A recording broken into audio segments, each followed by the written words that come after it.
Hello and welcome everyone to the OPL Semi-Final #1 as the Chiefs are about to take on Avant. Garde. My name is Julian Pastry Time Car. Joining with me is Zach Rusty Pie. We're going to get into Semi-Final 1 as we're finally into playoffs. Yeah, we're in the penultimate game right now for both of these teams. It is coming down to the wire. We've got a very big game between the both of them. Yeah, it's going to be best of fives all day long here, and all of the second semi-final as well. Should be absolutely insane as our first seed from the regular season is going to play number 4. Yeah, it could come down to the wire in this best of 5 series. We may be in for the long haul for all 5 games, so let's hope it does go to that between these teams. Absolutely, and these two teams had such impressive performance. Our top 4 from split number 1 was already amazing, but somehow in split 2 we've managed to make it even better. Yeah, that's right. We can even see the Chiefs right now making their way in earlier, all smiles and happiness, seeming quite confident. Yeah, and Avant now moving up as well. They're ready to play, of course. Came in, kind of squeaked in that last playoff spot, but don't let anyone fool you. They're still a team to be reckoned with here. No, that's right. They're always going to be here to play. They mean business, so irrespective of that serious faces, they know what it means. They're here to play. Yeah, they always are here, and they've been here before, honestly. They're the right. defending champions from the last time this event rolled around, the Oceanic Final, so we're going to defend that title. Yeah, and in saying that, the Chiefs didn't even make that final, losing to Legacy, so definitely familiar with being in the playoffs is this Avant side. Yeah, and of course, we're going to see the other teams as well. Chiefs vs. Avant's going to be our first semi-final, but you mentioned Legacy, former winners in 2014. Dials finishing second in this year as well, so massive semi-finals across the board here. Yeah, that's right. Chiefs and Avant tonight, Legacy and Direwolves on Thursday, both best of 5 series. It is starting to come to a head. It is, and it's just been so great to watch. But don't forget, of course, the big final, August 8th on Saturday. Luna Park open at 11 a.m. The broadcast starts at 5. There are activities all day. The park entry is free. There's free viewing at the park as well. Just come along. It's going to be an awesome day. Yeah, make sure you get down there. It's an experience as well as just a final. There's stuff to do all day. We're going to be there, so come say hi. Yeah, definitely come say hi. And you're right, it's not just the final. There's so much more to watch. But let's get a little bit more. I'm going to hand off to the caster desk with Atlas and Spawn. Thank you very much, Patient Time. I am, of course, Max Sanderson. This is Jake Spawn Tiberi. We're going to get straight into these games. Incredibly exciting that we're already at our first semi-final match with the Chiefs taking on Avant. And I want to check out the Chiefs lineup first up this one. Yeah, exactly right. Chiefs, such a dominant team. 14-0 coming through this split. You know, unbeaten. Didn't have the performance game that they had in the first split where they dropped a game to 4-0. And they've looked like absolute monsters across the entirety of the roster. Since the change of Rosie out, EGM in, really have elevated their game to the next level. And I am so excited what they can do on the Rift tonight. Yeah, and it's fantastic. It's not necessarily the fact that EGM and Rosie are necessarily like better and worse players or anything like that. It's just what EGM has brought to this lineup. The fact that he is such sort of a bigger voice for the team. Yeah, he certainly is. And, you know, he helps them out across the Rift as well as the aggressive force they needed in that bottom lane. Yeah, exactly. But we are going to go through the lineups here of the Chiefs. As you can see in the top lane there on your screen right now, Brandon Holland or Swiper, of course, played a heck of a lot of Hecarim during the split. Certainly did. Also pulled out the Rumble. He is such a dominant carry force in the top lane now for his team. You know, we saw him a lot on the Maokai, a lot on their Scion first season, but not anymore. And you take a look at their jungler, one of their shot callers as well. It's Spooks coming through there. Gragas, he's most played, probably most famous for his Nunu in that position. Yeah, correct. Good support jungler, controls a lot of the map. Yeah, and averages 1 death per game, Spawn. This guy does not spend very much time with a grey screen. You can see on your screen right now the mid laner,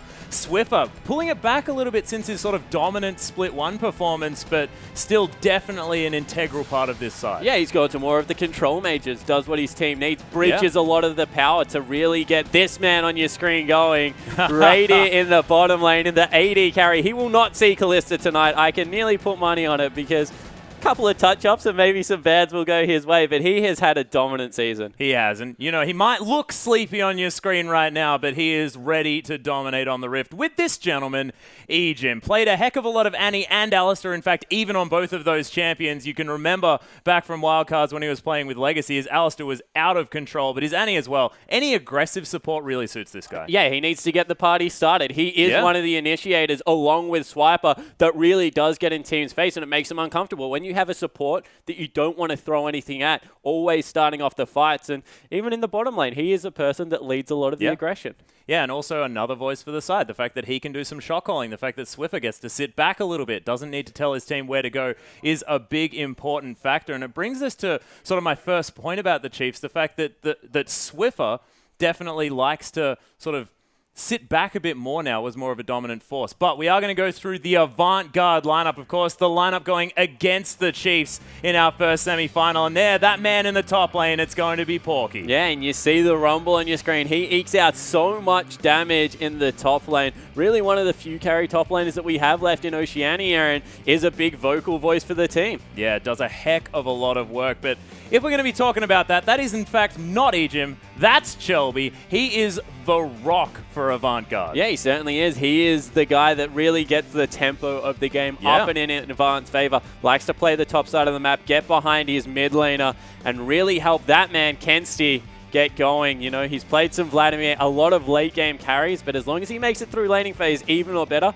Kensti is one of the huge late game carries of this team. Yeah, I want to mention as well, that's only 2 Vladimir games. This guy has played so many different champions, and there on your screen, Warble played a heck of a lot of Sivir during the split, but it was his sort of carry performances on the likes of Caitlyn and Vayne that really impressed me. Yeah, they've got a double support lane down the bottom there. They play a lot of Ashe, a lot of Sivir. This man, Destiny, able to get in there on Alistar, mix it up. And, you know, whilst they have a brawly jungler, they need to transfer some of the utility into other areas, and it really is Warble and Destiny that pick it up. They're the 2 quintessential role players that just know exactly where they fit on this lineup. They can go aggressive when you want with the Vayne pickups as well as Alistar, but they also are able to get in there and start up a lot of the fight and allow Porky and Chelby to dive the back line. Yeah, so more facilitating the top half of the map, that sort of move. Yeah, exactly right. They're the guys that they're very unselfish in their play. They still absorb the right amount of farm, can have big carry performances. It's just not the MO of Avant right now. Yeah, not necessarily how it works. But on the other side of the rift, of course,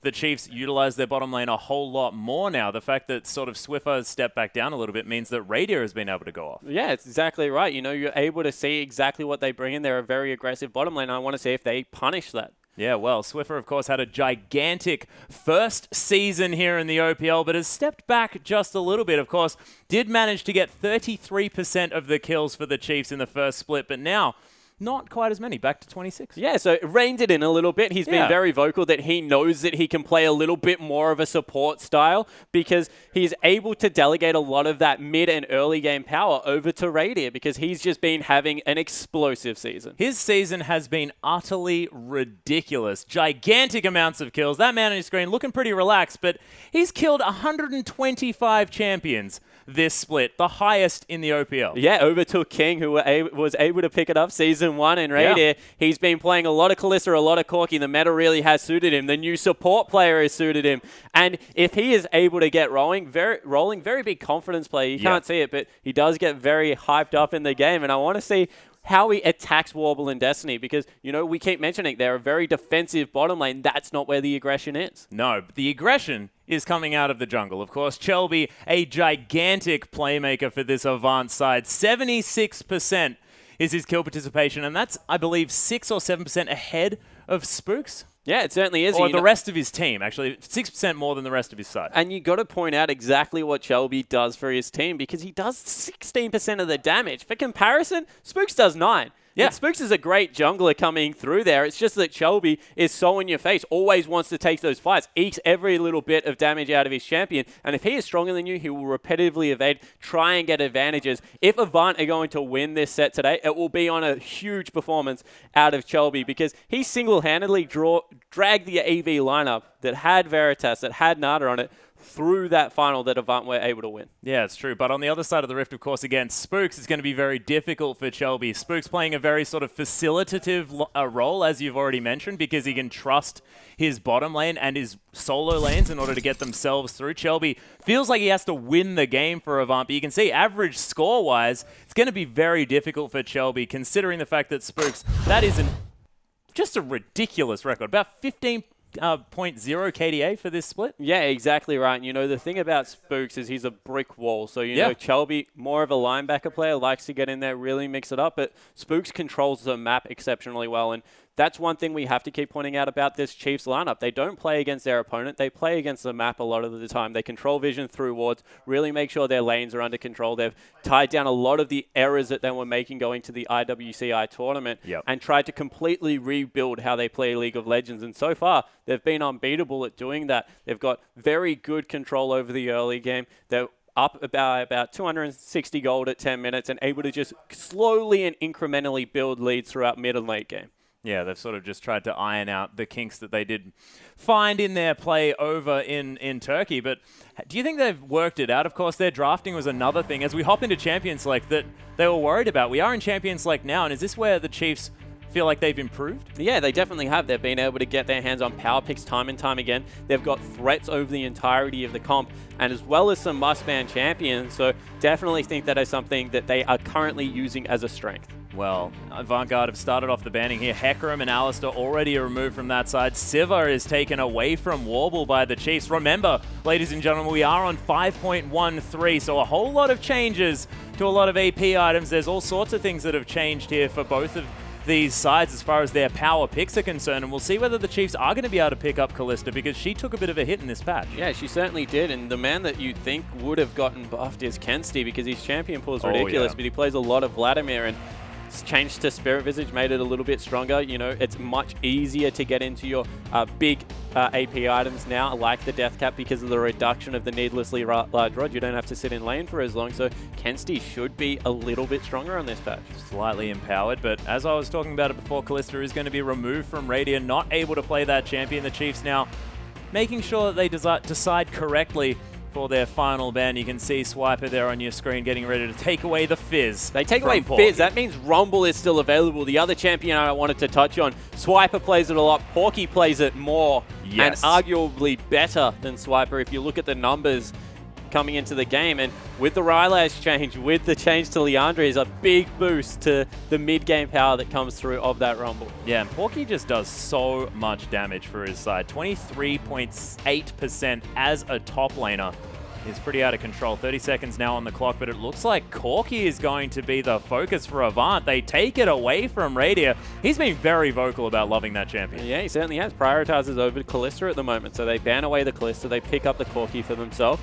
He plays a little bit of Lucian. He's played it throughout the season, even when Lucian wasn't really known to be that carry. So wonder whether they go for something like the Lucian Braum lane in the bot lane. Yeah, could be the Lucian Braum. I was thinking maybe even a Graves could potentially come in here, as 5.13 has unlocked that champion a little bit. But speculative stuff here as the Chiefs take some time working out what their first couple of picks are going to be. Oh, and Spawn's actually going to die just a little bit, ladies and gentlemen. It's absolutely fine. He'll be back with us in a moment. As Swiper and Spooks, they are really deliberating here. Yeah, they certainly are. Discussing it as a team, making sure that they're on the right track, and they are going to lock in Maokai for Swiper, so not one of his carry top laners. Yeah, and Spook's actually going to take away the Rek'Sai here as well. So the Chiefs enigmatic in their first couple of picks here, as the Tree and Rek'Sai don't really give too much away as far as what this comp wants to do. Well, the Rek'Sai pick away makes a lot of sense, because Shelby plays it incredibly well, likes to challenge the top lane. So if you're going to pick a neutral top lane like Maokai, who has a lot of CC, so between them they can win out in a gank, it's important to get it away from Shelby. Interested to see whether he does default back to the Gragas coming into this, because that would be a lot of magic damage early on in the draft. Yeah, there's also the fact that, you know, Rek'Sai able to deny that Evelyn pick as well. A lot of people have moved back towards Eve as we've switched over and things have changed a bit in the meta. So Tremor Sense making it a little bit more difficult to pick up that champion. Yeah, Runeglaive definitely a good one offensive item coming through for Evelyn on the current patch. So we'll have to see whether it does work out, as we've got the potential for a Gnar being taken into the top lane, and another huge champion for Porky, and should be able to bully the Maokai around. Yeah, Porky, able to throw around boomerangs on the top side of the map. Swiffer with a cheeky hover of the Yasuo that I highly doubt he's going to play. But Kensti also locked away Destiny's Morgana, so the bottom lane already there for Avant, unless they want to try something interesting, and I wouldn't put it past Kensti to play something else. And not a facilitation bottom lane. This is a bottom lane that should be able to go toe-to-toe with whatever Radia and Aegin want to bring out, and at least go even, because Corki is such that lane bully that spikes a little bit earlier than other AD carries with the Trinity Sork Boots pickup. We'll have to see whether Warble is able to make that one work. And once again, really ambiguous comp coming through from a little bit of AoE, a lot of anti-dive with Morgana and Gnar being put on the same team, and it is going to be Lucian Braum. Yeah, and I love this lane, of course. That double tap with the Light Slinger, able to proc that passive so incredibly easily, as Aegium's going to throw out those Winter's Bites. So We'll see whether Avant can stand up to it, but very aggressive for both of these bottom lanes. Yeah, that bottom lane is going to be a lot of pressure on Destiny right now because he needs to be on point with those black shields, make sure he gets it through just before the last auto attack comes through for that Winter's Bite, because there's a little bit of magic damage that comes out of Lucian and Braum as well. So needs to make sure that it doesn't get popped, but aggressive bottom lane coming through for the Chiefs, but a lot of passivity throughout the rest of the Rift. Want to see whether they go for something like an Azir to get another scaling option into that mid lane. Yeah, that would be a lot of extra damage. A lot of AoE as well in the magic damage front, and they do want to be team fighting with this Maokai running around. Vengeful Maelstrom, pretty handy there. And Kensti, of course, no look at that Vladimir just yet, is considering it, but Shelby going back to Sejuani, not deciding to do so. Understandable move, as the Gragas is what's going to finally be locked in here for Avant. And that's the lineup. Yeah, a lot of magic damage coming out of Avant's lineup with the AoE damage of the Vladimir, with Corki coming in. So Porky, a lot of pressure to be able to maybe pick himself up a Black Cleaver and be able to contribute to the physical damage to give them a legitimate threat in that regard. But their wombo combo is absolutely bonkers. You throw a Hemo Plague down on top of the Mega Gnar, and it's just going to mean so much damage across the entirety of the Chiefs lineup. Yeah, and then of course Destiny, or Shelby, is going to be able to disengage so effectively with that explosive casket if Avant find themselves in a sticky situation. So the Chiefs now thinking about what they want to give Swiffer, and he's got a few opportunities here as far as what he wants to pick up. He can grab the Twisted Fate if he feels like it. Feels like getting around the map early, but we'll see what the Chiefs decide to do. Of course, the mid lane, somewhere that's changed quite a lot since 5.13, but it is going to be Swiffer heading back to the Azir. Yeah, not surprised to see the Azir. They need something to disengage the team fight well, be able to shove the Mega Gnar and Kensti off their team and be able to continue the team fight. You look at the relative power coming through. Chiefs might spike a little bit earlier with their ultimates coming through there, be able to control the map, but if you ever run into a 5v5 team fight against Avant right now, there are just so many weapons that you need to take into consideration, and the super scaling through coming through from Vladimir means that Corki, who normally drops off, won't be able to do that. Yeah. All the damage that's going to come through Shelby and Destiny going to be amplified a little bit more, so all of a sudden you have legitimate threats in the jungle and support role. Chiefs need to be careful, because if they fall behind a scaling composition like this, Avant could just take over the mid game. Yeah, not to mention the fact that Porky's on this Gnar as well, and he's no slouch in the damage front, especially if you make it to that Mega Gnar form. And Porky known to eke out as much damage from his champion as he can. Yeah, certainly will, and I want to see whether Avant go for a lane swap here and really try and protect their bottom lane, foster maybe a little bit of a CS lead. Porky performs okay in lane swaps as we go back historically, and that is something that the Chiefs would really ask the big question of during IWCI. How good are you at lane swapping? They came up wanting in that situation. Improved it a little bit, but I wouldn't be surprised if Avant asks the question again. Well, we'll see if they do. But ladies and gentlemen, we want to hear from you. Hop onto Twitter. Use that hashtag AVWin if you think that Avant have got this with their Wombo Combo comp. Or if you feel like the Chiefs are going to continue their undefeated streak, use that hashtag CHFWin and hop on over to Twitter. I'm excited to see what you guys think as we hop into this game, because man, it's all on the line now. Yeah, it certainly is, you know, and both teams look like they got exactly what they wanted. Not really many high priority picks taken off the board. Azir, Vladimir came through. You have the Braum as well. And you take a look at the Avant lineup. They look pretty concentrated. Yeah, concentrating. In fact, the Chiefs as well. Not necessarily as relaxed as they were walking in. But ladies and gentlemen, we are onto the Rift for AV versus Chiefs. Blows already traded by our AD carries here, standing around the mid lane. And they're battling for that more deep ward, which is generally what happens. Winter's Bite has landed onto Destiny, as Ejim does have a chair. Can smack him with it if he wants to. Both of these wards actually taking a couple of hits. But a defensive start for both sides. Yeah, spread out as 5, so no invades going to be coming through. Deep vision will not be granted, just the line of scrimmage across. And you have to think that this will probably mean standard lanes for both sides. Yeah, very deep ward put down there right next to Swiper as well, as we take a look across the vista. Beautiful. Thanks, Porky, for standing up near that lovely view, as Warble and Destiny hanging down towards these Krugs. And we'll see whether they actually start off on one of these and try and grab themselves some extra experience. Wouldn't be surprised if they start the mini Krug. Would be surprised if they take both, just because it means that you're not able to shove the lane, and you need to be able to shove against an aggressive lane like the Lucian. As we have Kensti trying to stop the sapling take here. by Swiffer. If he gets the 3 little CS, of course, will hit level 2, 1 creep before the Vladimir. Oh, Spooks and Swiper, though, hanging around. Denies 1 sapling. So that's a thing. Not sure whether it means all that much, though, as that is going to head towards that lane. Swiffer was able to grab the little popcorn chickens, and Warble and Destiny taking down the Crud. Yeah, and they actually are going to stay for the entirety, which means that they will be beaten to lane here. And that will be the shove coming through for Lucian Braum. Definitely not a lane that you want to allow level 2 first.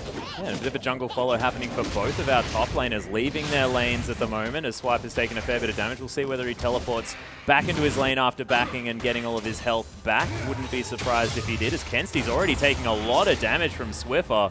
Transfusion, of course, only level 1, not going to be returning too much of that health. Yeah, and that's just a level 2 being hit earlier from the mid lane means that he can go aggressive with that level 2 and really punish the Vladimir. On the other side of the in the top lane, though, it means that Swiper did not hit level 2, so he's still level 1. Porky has that level 2. We'll see whether the Gnar can go aggressive and try and force Maokai out. Yeah, you can see the Chiefs already pushing in this bottom side of the map too on your screen. Warble down to about half health, but Ejim soaked a fair bit as well. Fairly aggressive. As we do have a look at the top lane at the moment. Porky about to hit that Mega Gnar. Double the CS of Swiper at the moment. Doesn't mean much when it's 4-2. Warble taking the combo here from Radier as that Piercing Light plus the double up. Of course, that's a misfortune ability. I meant Light Slinger.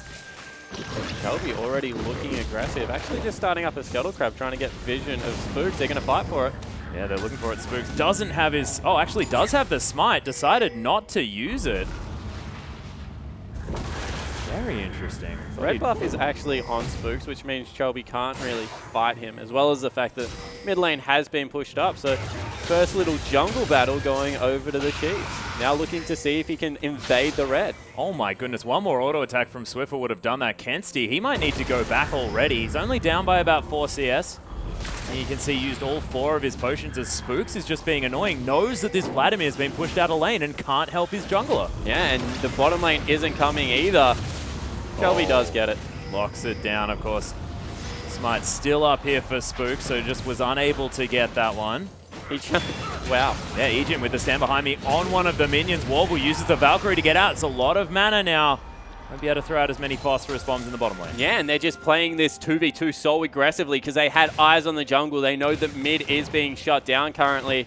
So the Chiefs just feel like no pressure in the world. Let's go aggressive and start abusing Destiny and Warble. Already 5 CS the advantage. Yeah, no sort of kills found just yet, though, by the Chiefs. And what does this mean for Avant? Does their comp...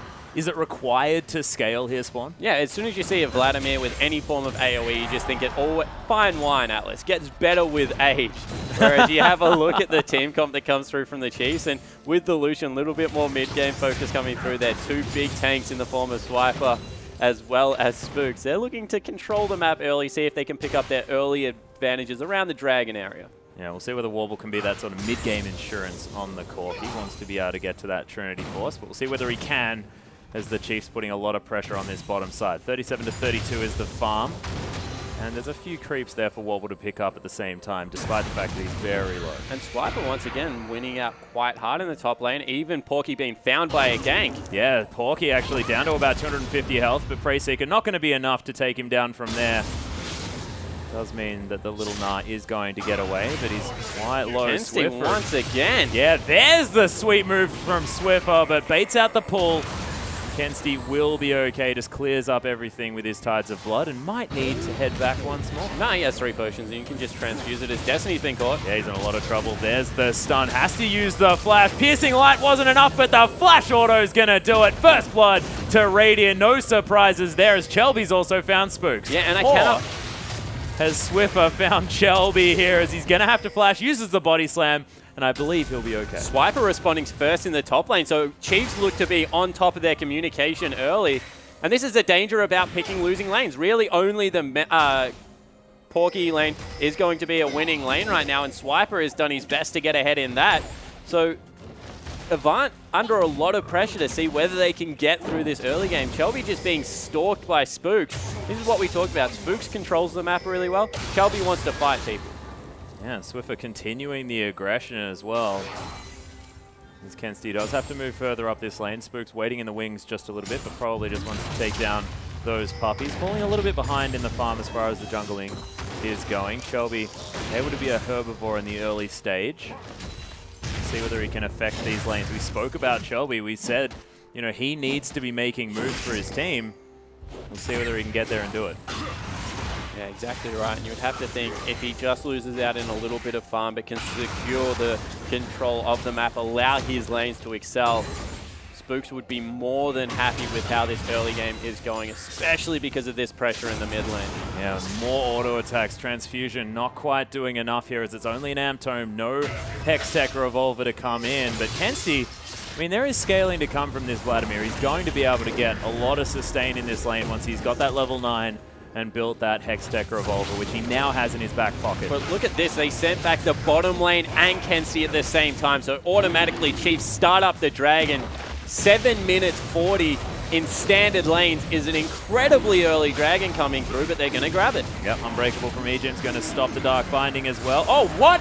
It was taken by the pool? What the heck, Destiny? No smite available for Spook, so a little bit of a miscalculation there in bursting that down, and Look, you know, just auto rank attack 1 it. pool. Oh my goodness, Brings the Destiny damage. the god. Oh, there must be some red faces on the Yeah, screen. I didn't even believe it. Egem's very angry at Destiny at the moment as he throws a door at him. Chair. Well, yeah, in this skin, it is a chair. But honestly, that was ridiculous. And AV, now with the first neutral objective of the game, Spawn. So they control the first neutral objective, and all of a sudden, Shelby feels a little bit more confident. Actually took his blue buff to get that experience advantage, and invading Spooks hard, forcing him off the first major buff. Yeah, pull down from Kensti, though. Emperor's Divide was used by Swiffer here in the mid lane. Sends his soldiers forward, but they're a bit slow. The Ghost from Vladimir is going to be enough. Ward over means that Kensti will have to go the long way around. And that's a little bit unlucky for Shelby there. You could see that he wanted to pressure Spooks off that red buff with the level 6, but not able to do so because his mid laner is just being abused right now by Swiffer and not able to get what he wanted done with the early advantage. Yeah, still has the flash available. Pool is, of course, back up again. Auto attacks from these Sand Soldiers. Not going to find Kensti, this time around. As the CS lead is most definitely there. What the heck is that damage? Winter's Bite doing some work on the Wobble. Toned up slightly Winter's Bite. Yeah, well, slightly seems to be the wrong word. Was really only a tiny touch up. Oh, really? Yeah. Why weren't people playing Braum? Kensti gets himself back to a decent health amount. Warble actually staying within touching distance of this farm, down by about 11 as the wave is heading towards his turret. The real surprise for me right now is the fact that Swiper on Maokai has been able to get an advantage over Anar with relatively small influence coming through from Spooks. Very good self-sufficient top laner, and has just been able to go toe-to-toe with Corki. Wow, Kensti is so scared. So scared. That pull came out very quickly. He now might even need to walk around via the river. So Swiffer just zoning so incredibly well in the mid lane. Yeah, and Shelby just shoving out the bottom lane, trying to secure control of the bottom half of the map with some good vision coming through. Might look to be a fight, though, around this pink board. Yep, Swiffer has frozen out that mid lane as well, so no way Kensti's going to be getting any more. Just going to take the puppies away. A little bit of jungle gone for Shelby there as he's towards the bottom side, so not looking for that camp just yet. And Avant, some decent defensive vision here, watching out for Spooks. Yeah, but 1,000 gold is the advantage. You know, you throw first blood and the assist gold across to the Chiefs, but it still means that they're CSing in every lane slightly better. Yeah. And you're right, they've turned Shelby into this herbivore jungler. He's just been farming it up. Spooks is just continually sweeping out wards, gaining control of the map, and you feel that if Shelby cannot get one of his lanes ahead, either the mid or the top lane, it's going to be bad news for AV. Well, Warble going down low here as well. Does have the black shield, so not going to get stunned up. But Chiefs with some decent pressure, and AV going to have to be careful. Oh my goodness, that was a light slinger away from death. As Warble has to get out. Yeah, once again, has to go back. Kensti once again going down so far in this mid lane. Swiffer now with the 30 CS advantage. Sure, that's a huge creep wave, but they're putting so much pressure on Kensti. Yeah, Swiper actually taking a bit of a vacation here towards the mid lane as Mega Nar's hanging out towards the top. Corki able to shove that wave in. The tree going to head back there as Chiefs continue to pressure the bottom side. Destiny, the last man standing here in this lane, as Warble did go back. And you can see exactly what their game plan is. Get an advantage in mid lane, team up Swiffer and Spooks, walk into Chelby's jungle, deny the important member any resources, and farm. And so far, Chiefs are looking great in their game plan. Yeah, Chelby was able to take that Raptor away, so that's a big deal. But Kensty's just trying to get all the farm that he can, and it's about a creep per wave. At the moment, a lot of pressure from this Azir. And Poppy, you mentioned the fact that he could go the Black Cleaver this game. Looks like he is going towards it now as the Phage is in his back pocket. Doran's Blade and the Ruby Crystal there as well, probably going towards the Kindle Gem. Well, it makes a lot more sense even now when you see how the game has gone, because it looks like Chiefs are going to stick to a laning phase because they feel like they're winning. But Porky needs to itemize not for early team fights, especially with Dragon falling so early, they can give up the next one. Pull down from Kensty, so the attack of the Sand Soldier is not actually going to land its damage, just sacrifices the 20% that the pool is going to take away from you.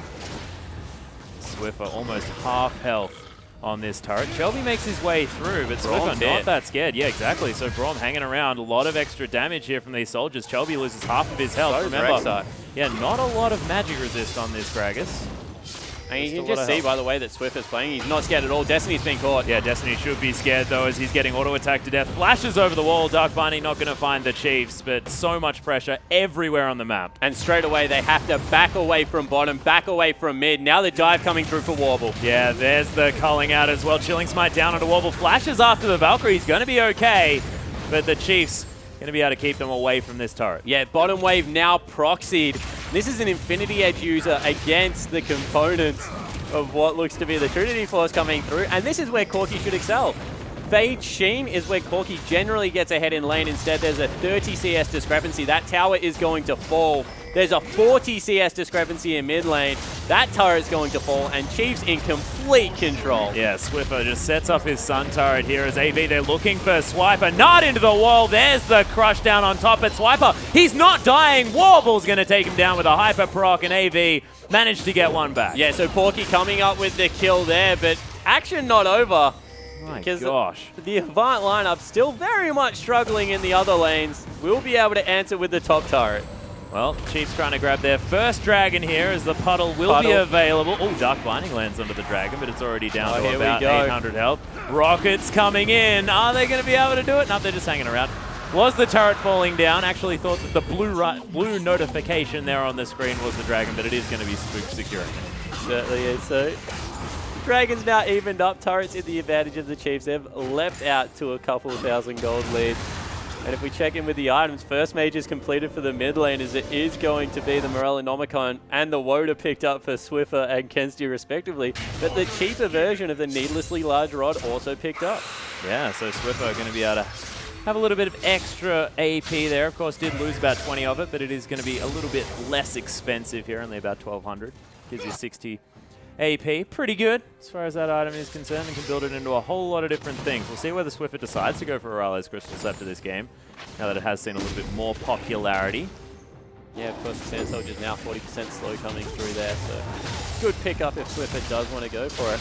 Swiper's on the bottom side of the map. They've rotated their bottom lane top and looking to secure the last outer turret. Yeah, Swiper just going on a bit of a journey here as Radius just going to try and double tap this turret to death.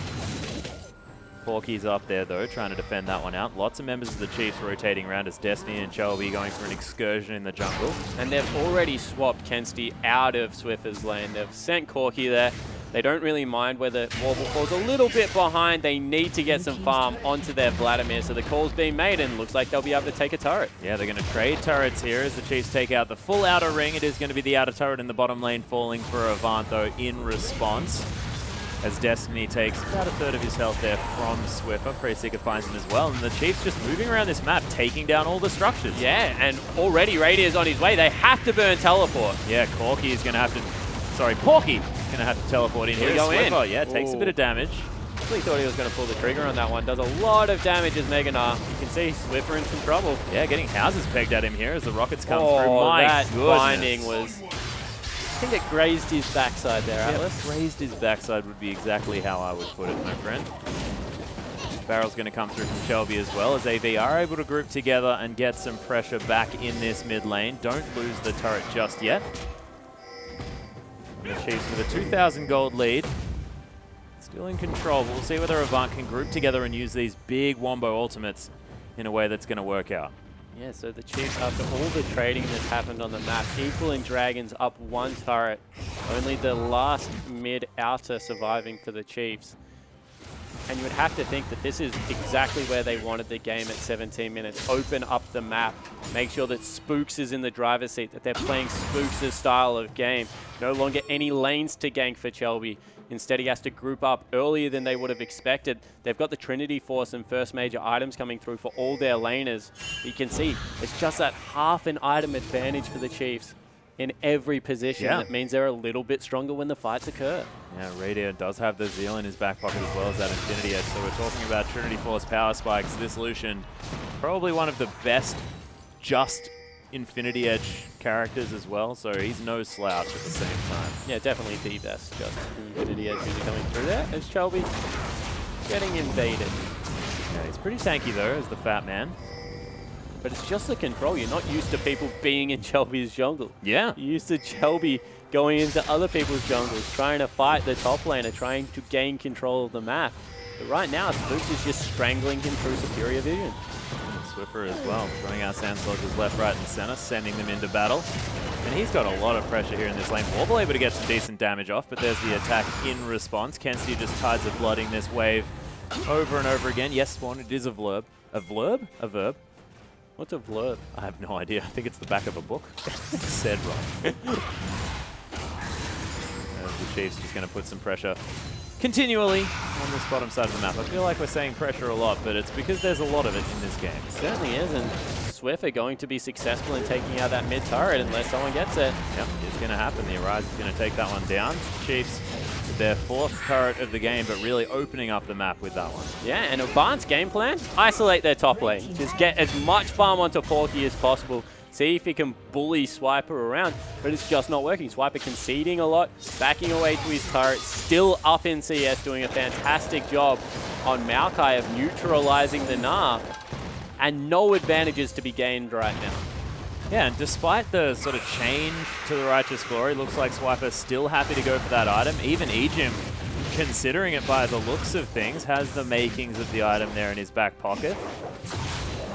See what they decide to do. Of course, it's only had an increased cooldown and lost a bit of the health on the item, so still is going to be able to get the same job done, just not quite as much. Exactly right. You know, movement speed incredibly important to the Chiefs. You need to be able to make their way around the map. So you understand why even with the nerf, it's still a very high prioritized item to be able to get their tanks in there. Boomerang going to land on the Spooks. He's very tanky. Egypt hanging around with him as well. Barrel going to scout out this brush. Notices the fact that they do have the pink ward in here. Chief's going to make short work of that ward. But good job here from Avant to gain the inside track. Not going to be able to go through the Mega Gnar, but Swiffer jumps the wall. Yep, he's going to be able to clear out this minion wave very quickly as well. Does have a whole lot of different AP items. In fact, the 20, 40, and 60 as Spooks has gone in. There's the culling as well out the backside. Shelby gets knocked up. Destiny's there as well. Shelby, he's going to die. Swiffer makes his way in to pick up the kill. Swiper just being a massive frontline. Ego Swiffer, there's the bounce back on the Warble. Can't get over the Emperor's Divide. Triple kill for Swiffer now as Swiper is going to get flashed out of the way of, and it's a decent wallop, but Porky, he's going to gnar himself to death as Kenzie now the last man standing, and I don't think he can grab anything from this. And as we said, it's just the little item advantages coming through for the Chiefs, and they're just stronger at the moment. AV didn't need to fight. They secured the first dragon of the game. Instead, get caught out of position, engaged upon and made pay. And that Emperor's Divide was sick. Let's take another look at it. You see, they just catch everyone out. Shelby dies without being able to throw the ultimate. Decent Hemo Plague, but Porky's Mini Gnar, not Mega Gnar. And they just walk too close to the soldiers. Emperor's Divide comes through. Triple kill picked up for Swiffer. After that, he can go farm the mid lane. Job done, mate. Yep. Porky tries his best to get some combo down, but it's just not going to happen. It was in the end of 3-man Gnar, so I mean, he can talk about that. But, you know, Avant just really didn't look like that was their fight to take. We'll see whether they can turn it around, though, as you know, their team fight will be fantastic moving forward. Everyone knows about the late game Vladimir. Ejim's going to get caught by that Dark Binding. Stunned up there a little bit as well, as Explosive Cask is in fact going to be used. He's pretty tanky, but they deliver the kill over to Kensti. Important kill to pick up there, so Kensti's been able to grab one back for himself. You can just feel Swiffer strangling Kensti out of this game. Historically, Swiffer does get the better of the matchup, and it seems to be no different today. Deathcap picked up with all those AP components we were mentioning. And you're right, they need to scale. There's no other way to phrase it right now. AV just need to get some good vision around Baron like they have and allow the waves to come to them, because they cannot make aggressive 5v5 players with a mid laner 50 CS and 2 kills behind. Yeah, and how does their team go as far as defending sieges? Because the Chiefs, they are going to have to start taking down turrets at some point. And will AV be able to stall that out? Yeah, so they definitely have the ability of creating a pick with the Morgana or the Gragas combo coming through there if the Chiefs ever get lazy rotating between turrets. The problem is that the Arise just creates so much more pressure by being able to strangle people with the turret placement coming in there. Yep. So it is a hard job, and maintaining map control when behind against the Chiefs is nearly an impossible task right now in the OPL. Yeah, they're just going to be clearing out all of that vision. You can see 3 sweepers already picked up by the Chiefs to the 2 that AV decided to go with. Destiny going to be discovered by Spooks, who's taken up residence in the AV jungle. Doesn't like his at the moment, not as many creeps hanging around. You can see a huge item advantage right now for Radier coming through. He's got the Phantom Dancer. My goodness. So just the Trinity Force upgraded boots.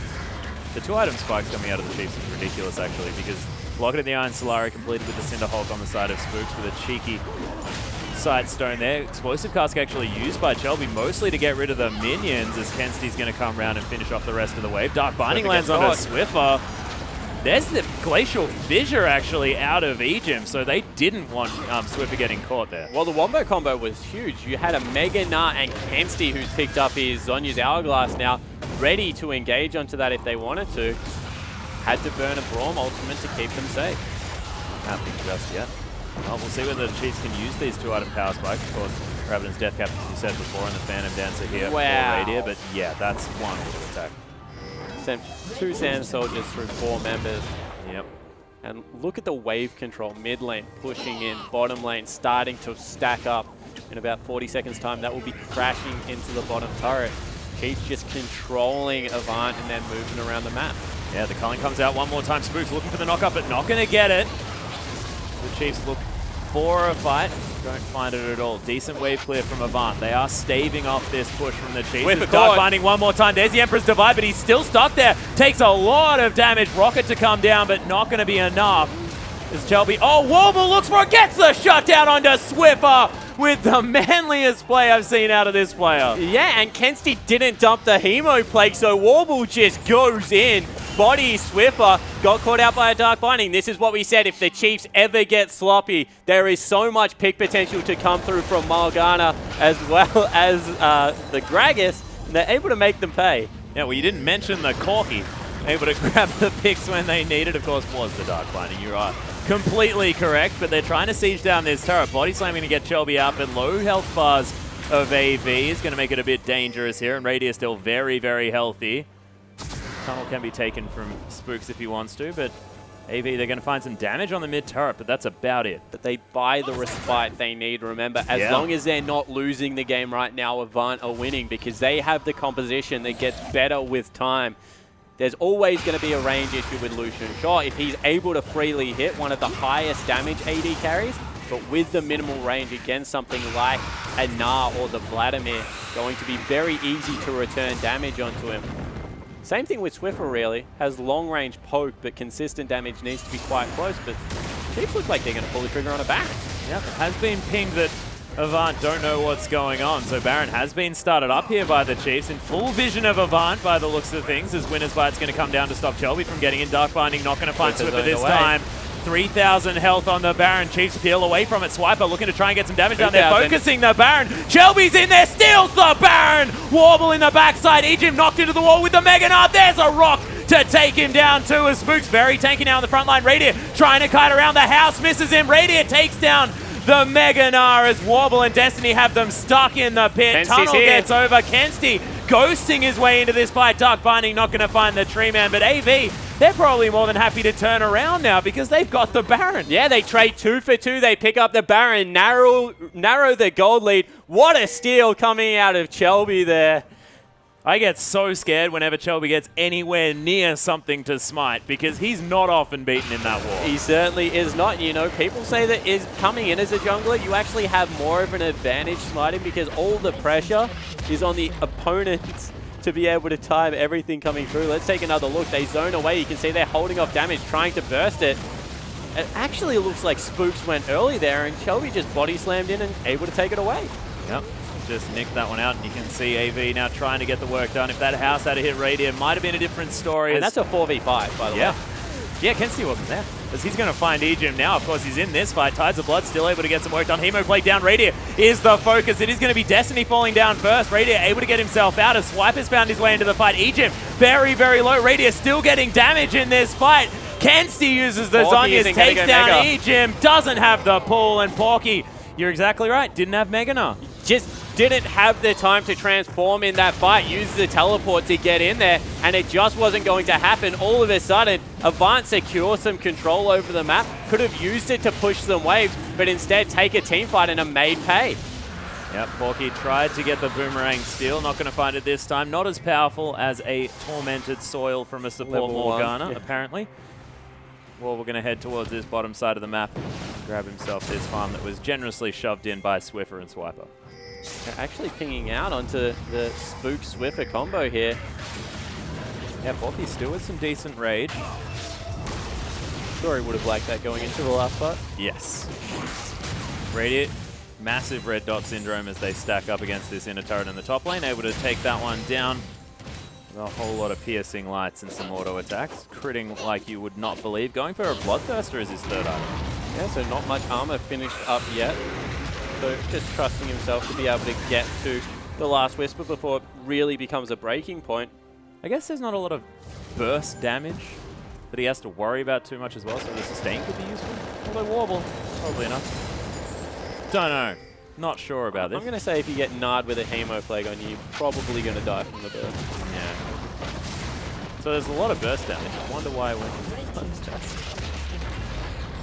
Just persistent damage himself coming through there. Overshield will be useful, but they use their last remaining Baron buff on Warble to be able to secure a turret. And now, with control over the top side of the jungle, of course, that's Chief's territory. Yeah. AV looking to see if they can create a pick.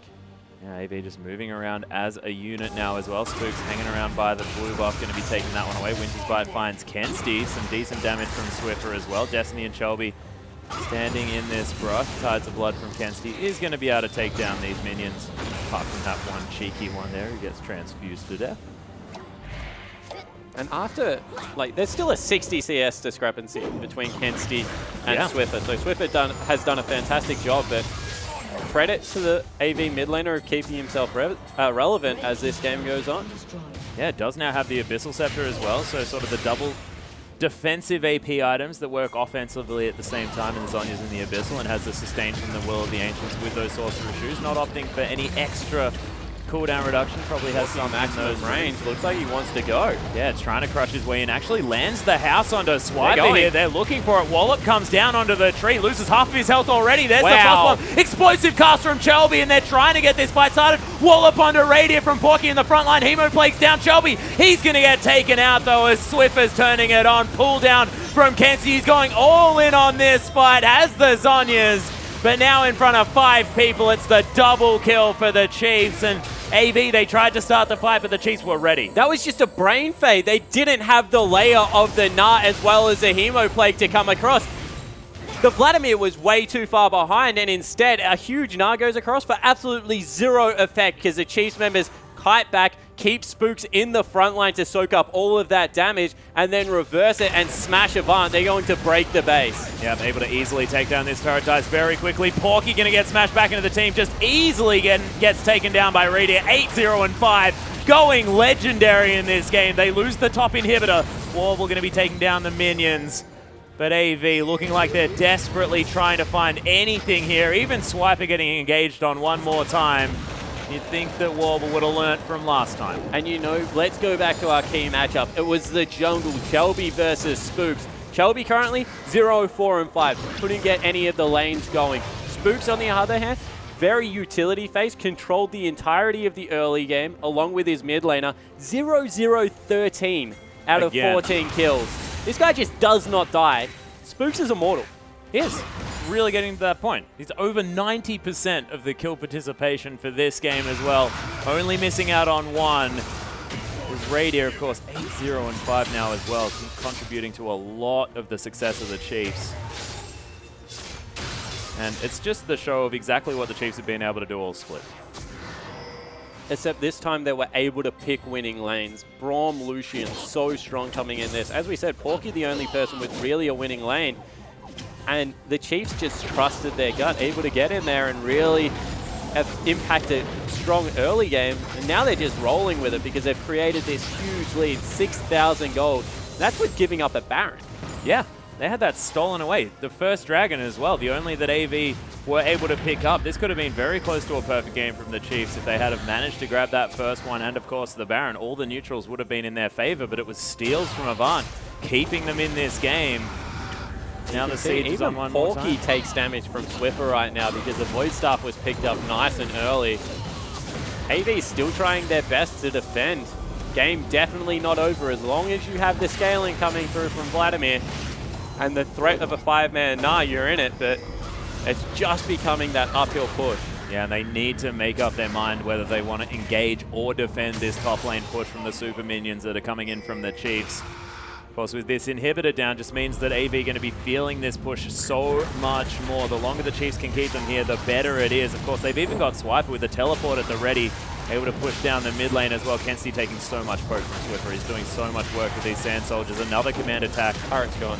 Yeah, it's been taken down here as Swiper makes his way in. There's the twisted advance onto Chelby. Black Shield was there, but the culling almost finishes him off. Porky making his way in with the teleport, cancels it out as Kenzie uses the pull at exactly the right time. Explosive cast doing some work. Dark Binding not finding anyone, but it's all disengaged for AV, and I don't even think it's going to work. Yeah, and the turret's going to be tanked. They need to fight right now. Now, Super Creep still being dealt with here by the turrets of AV. They're not going to be able to stop this push. Inhibitor in the bottom lane falling down. Chiefs able to destroy that. Swiper relatively low as AV trying to take him down, but Warble gets destroyed by Radier. Has to go back to base. Hemoplague's down. Kenzie takes so much damage. Uses the pull. Hemoplague going to erupt. Nice use of the Zhonya's there to keep him alive. Emperor's Divide back though. Massive amounts of damage, and the Chiefs clean up house. Triple kill for Radier. And Warble, last man standing, needs to wait on the fountain. I have a feeling this could be game over. The kills delivered to Radier on a silver platter by his mid laner. They're going to dismantle the rest of the base, coerce some minions in there, but the Chiefs have played a phenomenal 34-minute game. 10,000 gold lead, and they're going to take it. Yeah, the Chiefs just able to take advantage after advantage this game. Radier still wanting to get more out of this one. Heal's going to be popped to keep Ejim alive, and the Nexus falls. First semi-final game down for the Chiefs. They're one up in this best of 5. You see the big smile coming out of Spooks on the screen there? He would have been quite grumpy if they dropped it due to a Baron, but guys just continuing to talk that one through, and intense game one. Chiefs good early. A little bit of a bite back out of AV with that Baron steal. But just not able to get it done. Time and time again, Chiefs just edge their way ahead in team fights. Yeah, just wasn't quite there for Avant. We've seen teams try and scale against this lineup, and it's just the mid-game power of the Chiefs and how they move around the map that is so strong. We'll see whether Avant changes that up. Yeah, well, what happened is that Avant continually got pushed in, and Chelby looked like he wanted to be busy around the map. As you take a look at Kenzie, did not have a great laning phase there on Vladimir, but did do his late-game job.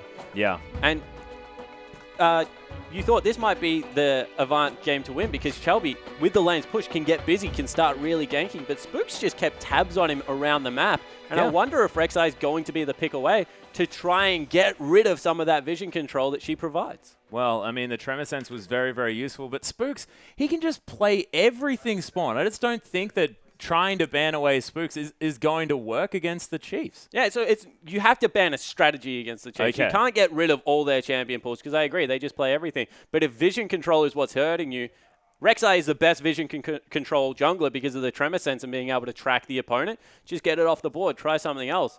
Because right now, you would list about 15 champions you would like to ban, but what beat them that game was Spooks controlling the map early. Yeah, Swiffer staying ahead in that mid lane as well. I mean, Kensty not having the greatest time, but Vladimir not known to win the lane. And do they put Kensty now on something that can carry them through? Is that an opportunity here on some sort of lane bully? Yeah, potentially you put him on a lane bully, but realistically, being shoved in time and time again should be punishable. It just wasn't able to be that game. Well, we'll see whether anybody else has some ideas as we throw it out to Pastry Time and Rusty just outside. Thank you very much, Atlas. And yeah, I'm back here with Rusty into the war room. In game one, we expect it to be a pretty explosive playoffs here, but the Chiefs, in style, do take the first one. Chiefs, in standard fashion, of course, doing what they do best and slowly closing the game out through very strong vision, objective control, minion wave control. It was all just playing into their hands and their strengths. And look, we saw some strong flashes of brilliance from Avant there. Like, you can see what they're trying to do, how they play. But I feel like some of the team comps there were interesting, honestly. Very common stuff that we've seen from both these teams. Avant especially, just straight back on the Vladimir train. Yeah, definitely. Sticking to what works for them, essentially. But the big concern about that is it doesn't necessarily always work against the Chiefs. They're a very standard team style, but the way they execute means that you have to be very careful with what you pick. Yeah, let's have a look at the team comps now, actually, and see what both teams are bringing to the table. As you can see on the top side, let's start with Avant. We've got the Nell, we've got the Gragas, Vladimir, which of course is a big standard there for Kensty. And then this is maybe where we're to start with, Rusty. Warble on the Corki and Destiny or Morgana. So they've picked you look at this team comp, it does look quite strong. Of course, they've got the Nah, they've got the Corki. It's a bit of a mid-game focus from these teams, but in saying that, they did compensate with a Black Cleaver at the very least. They're still very mid-game focused almost entirely. So you do have a window where the Chiefs start to just outscale them almost in its entirety through their team comp strengths. You have a look at Avant. They've got the Vladimir to augment that, so you give them, say, an extra 5 or 10 minutes in how long they've got left in the game. But it does eventually start to peter off, and that's exactly what we saw. Yeah, I mean, just like you mentioned, the itemization, they're just simple, but for the Chiefs, they're by the end of it, because Corki's just doing so much magic damage as an AD that it's just like, well, I guess we know what to build. Yeah, exactly right. And the Chiefs, we did see that from them. Their team comp was designed to outscale it eventually just because the mixed sources of damage that they have, the physical, the magical, they just played the game smart. Of course, there was a couple steals here and there, but all in all, they did find a very strong victory. Yes, let's pull up our first replay here and see kind of what we're looking for. We'll talk about mid-game team fights here. We're going to have one of the first ones here, and you can see what Avant want to do here, but they're just not in a position to do so. Behind a couple of thousand gold, just not quite working for them yet. Yeah, so at this stage in the game, the Avant are actually in a power point. They may not be directly ahead of the Chiefs lineup. Their team is still very strong, but itemization in particular. You have a look at the Corki. He has the Trinity Force and the Sork Shoes completed. You have a look at the Vladimir mid lane. He has his Will of the Ancients and a needlessly large rod with his Sork Shoes. Their damage compared to the rest of the Chiefs in the mid game should be higher. So we'll roll this clip through and just notice how the way that the fight actually started was on the Chiefs' terms. They were able to make this work very easily for them, picking up a kill onto Chelby. And if we could just pause it here, you can see how good this looks for the Chiefs because they've just made this pick on a Chelby. He's down. All 5 members of the Chiefs remaining. This is the point where Avant actually realize that they probably don't want to be there. They should back up a little bit. So roll it through. But keep in mind Swiffer's decision making here. He knows they are so out of position. They wanted to back up, but just one little bit extra poke, and they pay for it with their lives. The Chiefs find a very easy team fight. A triple kill for Swiffer all in all. That's exactly what they needed at this stage in the game. 20 minutes in, where Avant were hitting a power point. You saw Porky there, Mega a little too late there in that fight. Couldn't get in there to really have the high impact ulti, and Kensty running around trying to find a flank and then couldn't find a way in either. Exactly. It came down to Chiefs executing on their terms and fighting when they felt ready to do so, and that's exactly what we saw there. But like we said, we actually did see some nice moments for Avant, so let's pull up another replay now. This time, going to be a nice little move coming out from Shelby. Yeah, so this replay in particular, I don't need to describe to you exactly what happened. We'll just start rolling this one through. And Shelby, the unsung hero of this right now, manages to steal away that Baron. It was just phenomenal. Yeah, it was. Let's roll the clip out now and just see Shelby. He's going to go to town. He knows the Baron. Chiefs committing to try and finish it here, but it all goes wrong. Chiefs took a very long time and they were telegraphed in doing so. So Shelby hits the miracle steal. The rest of the Chiefs are now stuck in the Baron pit to try and get some semblance of a team fight. You maybe question Warbles in aggro. He wasn't very aggressive. Yeah. In aggro, what's that? He wasn't very aggressive. He let them escape the pit, but they still stole the Baron. They got the team fight back. And the most important part of this actual fight is they were still in a power point. Given the fact that the Chiefs had won a fight earlier, it didn't mean anything because the team comp that Avant were running was designed to win at that time in the game. Yeah, in that replay, they're about 3,000 gold behind, but like you said, stole the Baron. That's plenty of extra gold coming in as far as your stats go, getting buffed up by Baron. Lots of minutes to play with there in Avant. They tried to close it out from that point. They were showing strength, but let's pull up our final replay now, and you can just see the Chiefs and their team fighting.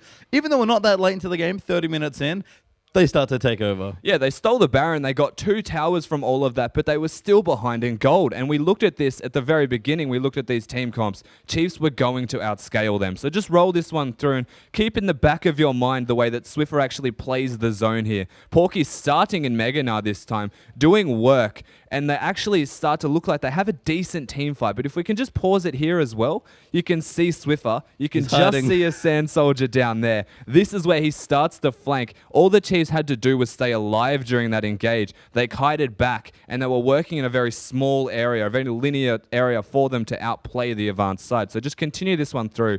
You can see Swiffer basically zoning out Warble for the rest of this fight. Kensti left to his own devices in a 1v4 essentially at this stage. And try as they might Avant, it had already hit that point, the 30-minute mark, where you question if Avant can bring it back or if the Chiefs have completely outscaled their opponents. That is what they did right there, and they picked up a convincing victory off that team fight. Yeah, had some strong looking lanes, sort of carried that through, finally got to the pinnacle of that game, and all of a sudden like, yep, not only are we ahead, but we feel confident fighting you. And Avant, execution-heavy team comp, we've seen this time and time again from them playing these sorts of Vladimir-style comps, but I feel like without the Sivir especially, they just couldn't pull off the same comp. They couldn't get everyone in there. Yeah, so there's a few things about that game that you do want to bring up here. It's the fact that Avant picked losing lanes first and foremost, besides maybe the top lane there, Porky, was actually quite comfortable against the Maokai. But you look mid lane, it hit a point where Swiffer was 1v2ing Chelby and Kensti comfortably, keeping them there. That unlocks the bot lane of the Chiefs. Ejin was roaming around with spooks. They were holding their hands together as they were invading the jungle of Avant and taking everything away from them. So maybe picking losing lanes is not a very smart idea against the Chiefs because of the way they work around controlling the map and how they can translate that into leads. And yeah, really fun stuff there, but let's see. We're going to get into game 2 there with Atlas and Spawn. Thank you very much, Pace Your Time, and of course, Rusty, and we are back into the caster desk, ready to get into game 2 here for this semi-final. But Spawn, what does Avant need to change moving into this game? Yeah, I completely agree with what Rusty was saying. You know, when you have a strong jungler that needs to be proactive in the early game, you must pick a winning lane, or at least a winning half of the map. So, you know, they had Porky.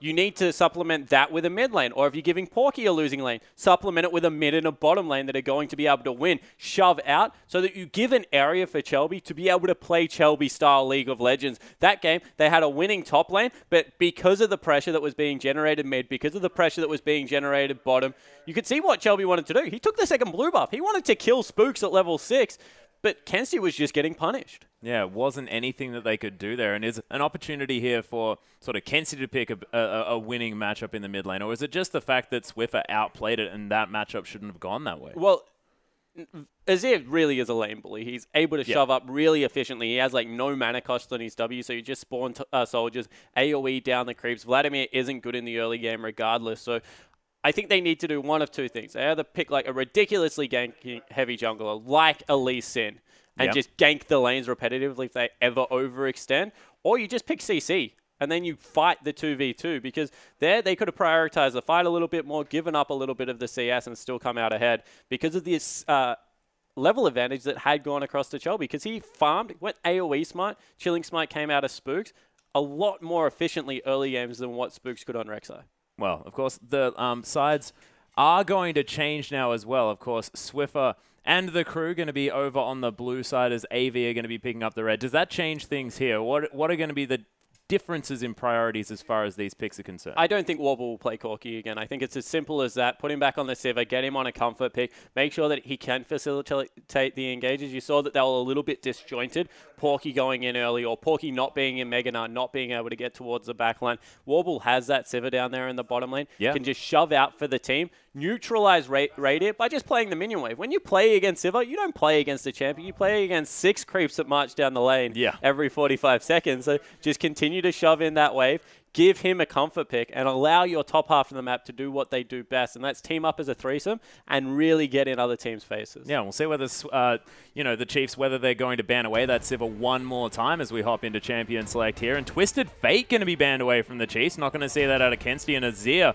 going to be the answer from Avant Garde. Sivir, as we were talking about before, banned away one more time from the Chiefs.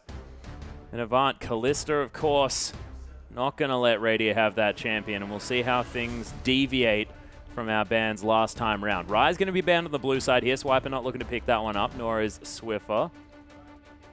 And Avant thinking about their final one. And if I'm Avant right now, I am seriously considering the dreaded Tristana pick coming through here, just because I want to do exactly the same thing that I would have done with Sivir, but now I can do with Tristana, and that is just shove a minion wave. Because right now, it does not look like AV can go 2v2 against Radiant and Egypt.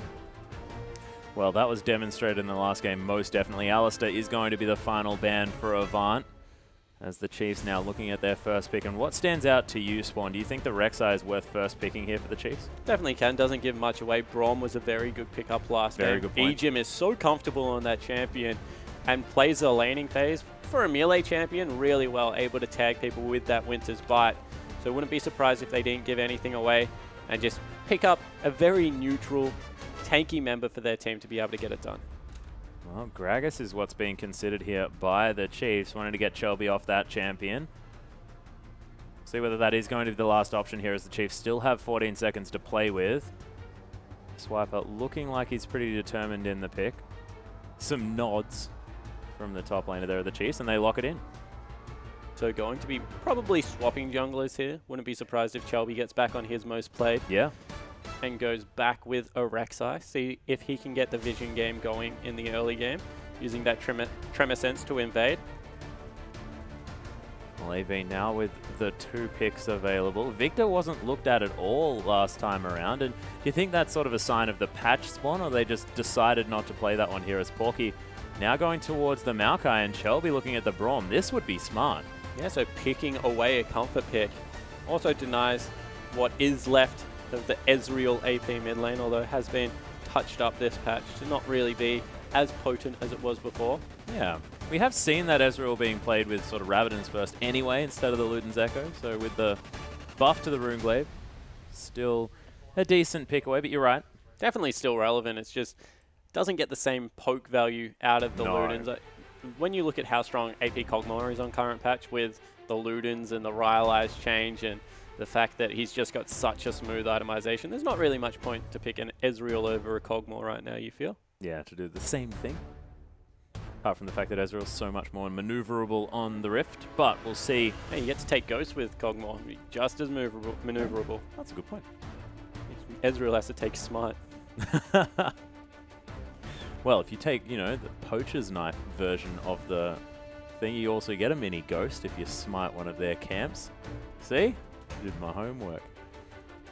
Not really. Spooks is going to be able to take away the Morgana, though, as Swiffer moves over to Fiora for a moment and instead locks in the Fizz. Yeah, that'll be a top Fizz coming out. Swiper actually thinks it is the strongest champion in the top lane on the current patch. Little bit more aggro version of how he used to play Hecarim. Takes Ignite still in the lane matchup. Yep. And likes to be able to dominate in a 1v1 setting. So you would expect right now, if Chiefs are going to take the Fizz into the top lane, of course they can flex it very easily because Swiffer still plays it. They're looking to isolate the Maokai and try and get a winning matchup there. Yeah, and I've heard you say before, the fact that, Fizz picked into the Maokai makes a lot of sense. Yeah, it's just a free lane. Maokai can't really train with him. Especially if you take an Ignite up, their kill pressure is through the roof there for the Fizz. Burning trees, makes sense. Swiper has reinvented himself, with the exception of last game, as a carry top lane. It does like to be someone that can get ahead for his team. Rumble Hecarim definitely is most played champions in OPL Split 2. Kensti considering the Nidalee here for Shelby, or picking it up for himself. Of course, Kensti was a fantastic Nidalee player way back when. Yeah. Jinx. As Radiant and Ejim now going to round out the Chiefs lineup, but I'd like to see Kensti on the champion, honestly. I doubt it's going to happen. Of course, not going to happen. Shelby is playing it. Yeah. And Runeglaive now with the buff does mean that Nidalee very, very strong at the moment. Nidalee is a straight-out assassin until 2 items into the game. Just does ridiculous damage with Spear into takedown, and Runeglaive is a full-out execute coming through there.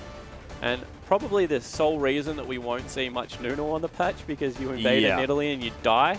So we'll have to see whether Spooks is able to get some vision out there and really control the map movement of Chelby, because all of a sudden, gang pass with how mobile Nidalee is really open up now. Yes, there's a lot of options here as well. Chiefs taking a while, but Raiders Corki definitely made it through quite a way down this draft, and Swiffer going back to a comfort pick in the Orianna. Yeah, so blind picking Orianna here, not wanting to give too much away in the laning phase. And right now, you look at the Chiefs lineup and you think they have a lot of magic damage. Even though this Fizz is going to be built AD with a Trinity Force, still a lot of the damage comes from the W, which is all magic. You have a look at Corki, pretty much a hybrid carry until he gets to 2 or 3 items into the game. They've got an AP jungler as well, which is why I actually like Spooks on Rek'Sai, because it balances some of the damage as the game goes on. But right now, wow, Kenzie goes with Victor. Yeah, picks up the Victor into the Orianna matchup. Of course, he's going to have a heck of a lot of wave clear here and a little bit more early power, you could say. Oh, definitely more early power. You would nearly say that with the exception of the huge displacement that comes out of the Orianna ult, and of course that shockwave being massive, offensive capability definitely in Kenzie's hands. Yep. But you have to take into account what Orianna does defensively for the team. The movement speed through the dissonance, the ability to be able to add all of the resistances and huge shield onto a primary carry like an assassin in the top lane and really facilitate what Fizz wants to be doing.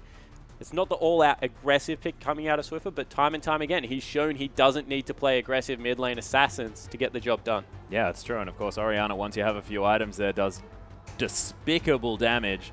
We'll see whether Warble can get the push on, though. Of course, Warble wants to be able to get towards these turrets, use that explosive shot, and get everything done here. But look, Avant, they've definitely changed things up this time round. The Chiefs, again, with a different strategy moving into this game, and we'll see which one comes out trumps. Avant actually have a really good lane swap composition coming through there. They have the follow that can come through on Nidalee. She's an incredibly quick jungler, and you know they've got the bottom lane that shoves well.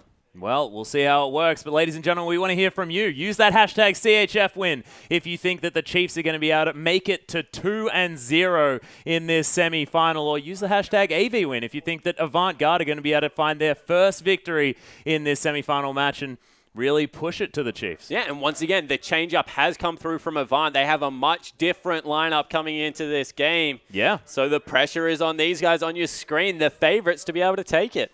A lot of pressure on both of these sides, and Avant looking to try and prove themselves, but the Chiefs making their way onto the rift. As you can see, Avant trying to do what they can. And it looks like a defensive start for Avant, but the Chiefs all grouping up early. Yeah, good level 1 coming through as well.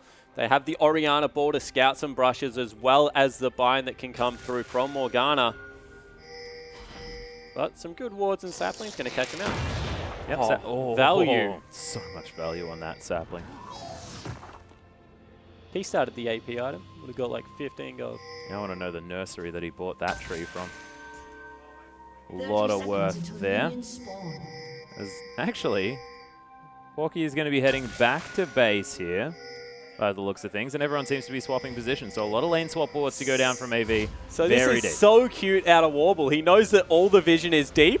So he just marches up the river where there is 0 wards and sneaks into a brush to guarantee he will not be spotted out. He can hold the wave. They can maybe show the Braum around the map somewhere on the bottom side, and then they'll get the lane swap. He can, of course. No vision on the bottom side of the map here for the Chiefs, so they're not going to see the giant Doormaster himself. However, the problem is that there is a very real danger that they get 3 buffed here, and they're actually sending... No, they're not. There's a big back ping for Warble. Stay where you are. Wake up, Warble. You're backing. Don't let it go through. Well, it looks like the lane swap is going to come through from Avant. Yeah, but potential 3 buff going to come through for the Chiefs as they have started on red buff, and it doesn't look like Destiny's going to check it. No, he is. Yeah, he's checking it here. Does discover the fact that Swiper and Spooks are hanging around. Shows himself for a moment. I have a door. Don't you battle me. He needs to be careful now. Spook's going to get level 2. Actually, doesn't stick around for it. Yeah, Destiny going to take away a Cinderling, I believe. multiple things thrown at Ejim, but he's just going to wander away from the soccer ball. Not playing games here. This is a serious semi-final. He's not going to kick it back. So we have lane swap coming through this time. See whether they fast push or stack the wave up. Looks like Chiefs already really pushing this wave, not even waiting for the third creep wave to come through.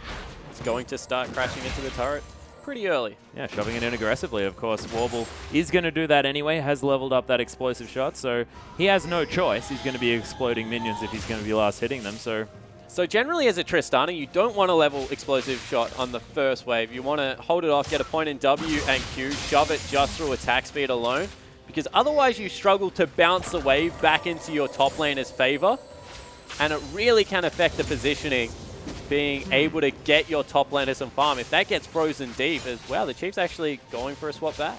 yeah, switching back here, you can see Destiny. He's already heading back to base as well as Warble's hanging around here. Shelby takes away the Gromp with Porky in tow.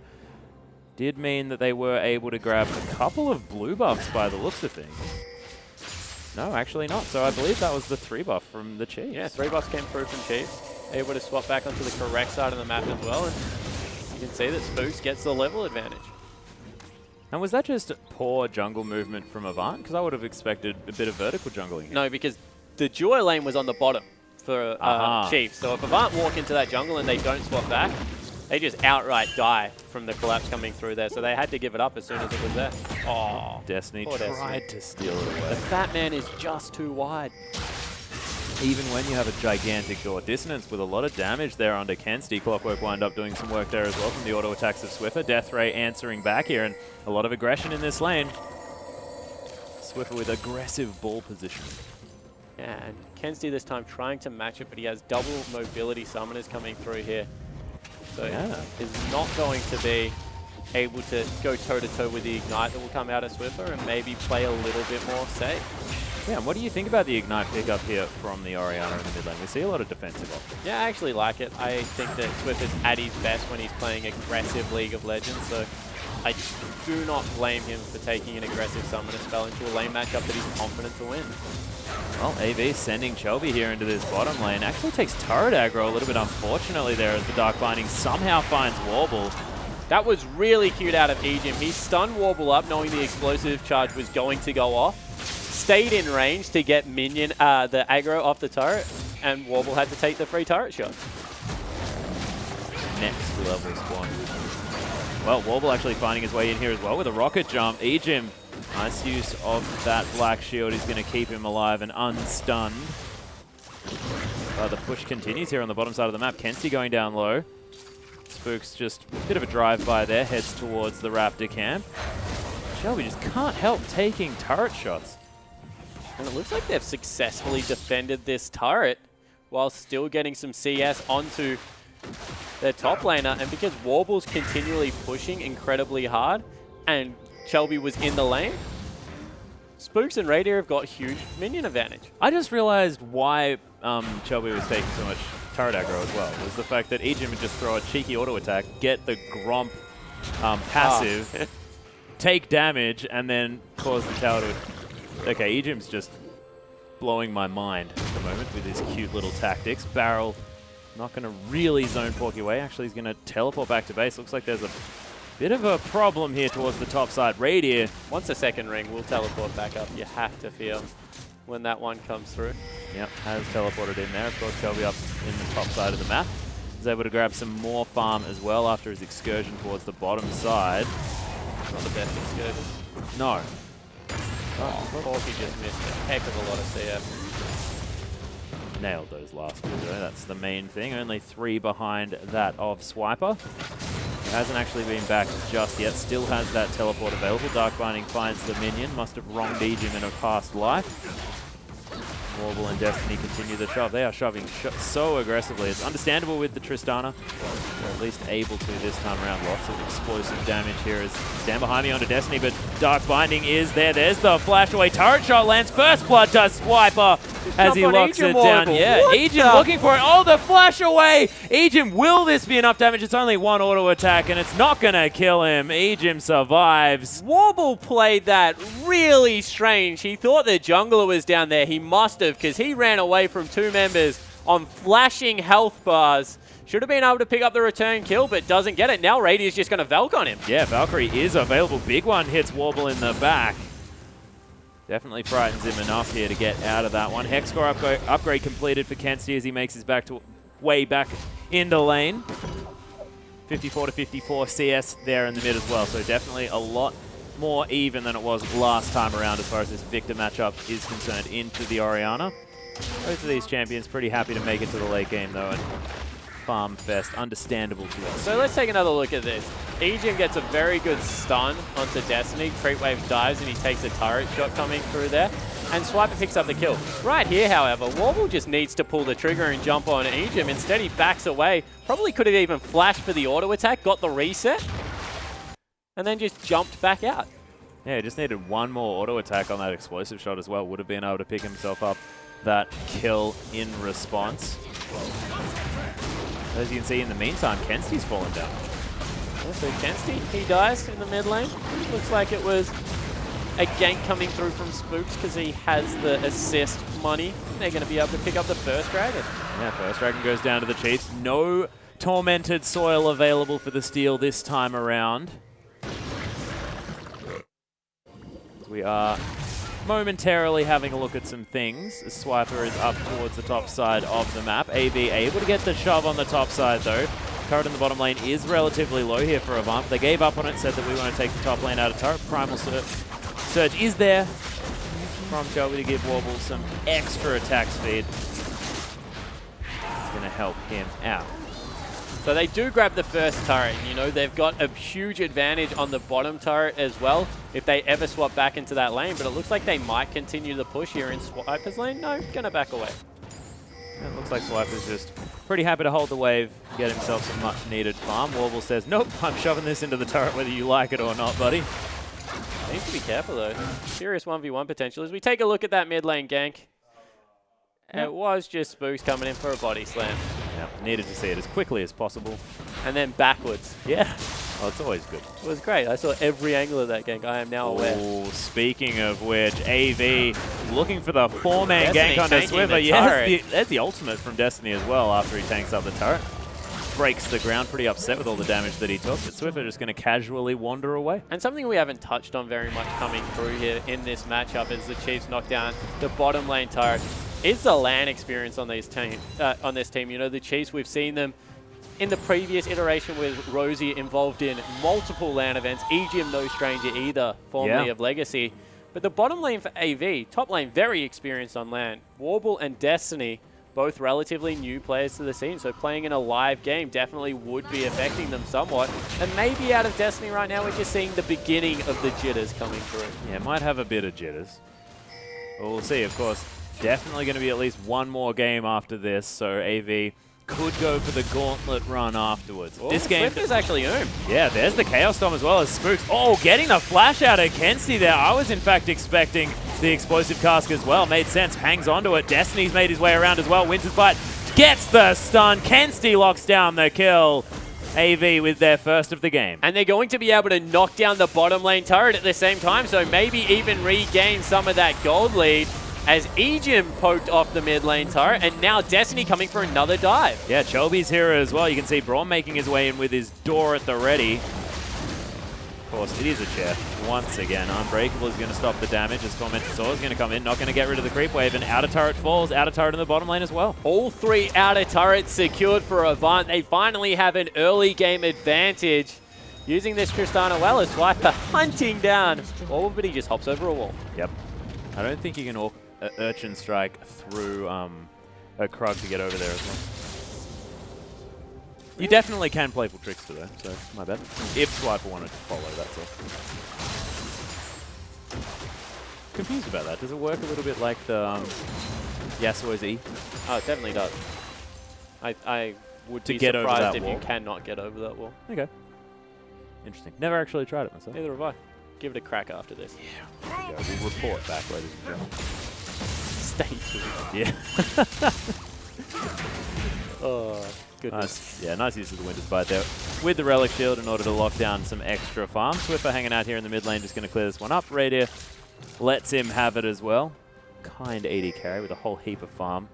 doesn't necessarily need it as much. But you have to say this early game much closer coming through. Yeah. Oh my goodness. That death ray. No ultimate available out of Kensti. Otherwise you feel that would have been a dead Ejim. Up now though. You know, that's the danger of letting your support fall behind to level 6 at this stage of the game. Swiffer, as well as Kensti, if they ever catch one of the supports, will just explode them. Well, Chelby's level 8 as well. Spook's only just dinged level 7. So after a slow early game where Chelby was helping shoving in turrets, has been able to get back in that jungle and farm up a Storm. You see 10 CS up, and he's going for a Rod of Ages. This is normally a build that we see if you get an early advantage coming through. Otherwise, Tier is a little bit quicker to stack, but committing for a Bruiser-esque type Nidalee with the extra HP he's going to get. See how it works as he gets through this game. Are there sort of any builds that you'd opt for, assuming you get that Rod of Ages? So Rod of Ages gives you a lot of HP, so you can go flat resistances. Things like if you want to go melee form a little bit more, act as the assassin, you can go maybe for the Abyssal Scepter. Yep. Always good to go Zhonya's on jungle Nidalee. Just can't afford not to, but you also probably need a third item Void stuff. So we'll see what he does choose to go. I actually skipped both mana items right now. I think the mana regen out of Runeglaive is so good that you can go for things like an Abyssal and just play Bruiser Nidalee around the map and kill people. Well, Chief's able to clear out 2 pink wards here around the Dragon area, preparing for that one, which is going to be up in 42 seconds. Not minutes, that would be a long time. Swiper. Oh, what the? Warble uses the rocket jump. Fish goes down easily. Actually, nice flash out there from Warble. That's a burnt double summoner spell. Flash and heal, because he jumped towards a minion wave. Yeah. Generally, you do not want to use those offensively. There's the flash from Spooks. Actually finds Kensi with the explosive cast. Destiny trying to help out there with the Glacial Fissure, but he died before anyone could do anything. Yeah, and Kensti didn't get the ultimate down. Got the laser. You see how much damage it did. Yeah. If he had have got the ultimate, maybe AV can fight this. Instead, with Warble, though, they need to go back. Second Dragon of the game going to go over to the Chiefs. Yeah, Chelby getting in there as well, trying to clear out this minion wave, create some sort of pressure here, but you can see the Chiefs starting up the Dragon, and with no Kensti. They're asking. Chelby's pinging for assist, and he wants to fight this. Chelby always wants to fight everything. Looks like Chiefs are going to be able to take it, and Chelby's going to concede this time around, but I could feel it as well. Just really didn't want to give that one away. So in the end, Chiefs pick up a second Dragon off a really nice pick generated from the jungle Gragas. Regain control of that gold lead, 700, even though they're down by a turret. And Avant need to get moving, because right now they're in a pretty significant spike, but they're starting to fall a little bit behind. Yeah, is this where their comp really wants to start making things happen around the map? Yeah, they certainly do. You know, you can't let Swiffer get towards the 3-item Orianna mark. Radier is like the bridging member right now of the Chiefs. He's definitely in a power spike. He's got the Trinity Force finished up against the makings of the Infinity Edge and boots 2 for Warble. But everyone else on his team is relatively weak. Trinity Force not finished up for Fizz yet, relying heavily on the base stats. When you compare Spooks to Chelby, not even close right now. Nidalee going to win out in that 1v1, and maybe we'll see it right now. Ooh. Yes, he's very low as well here coming into Chelby, but Chelby just gets out. Possibly just not enough vision here for Avant. Expected that maybe Spooks had a few more friends.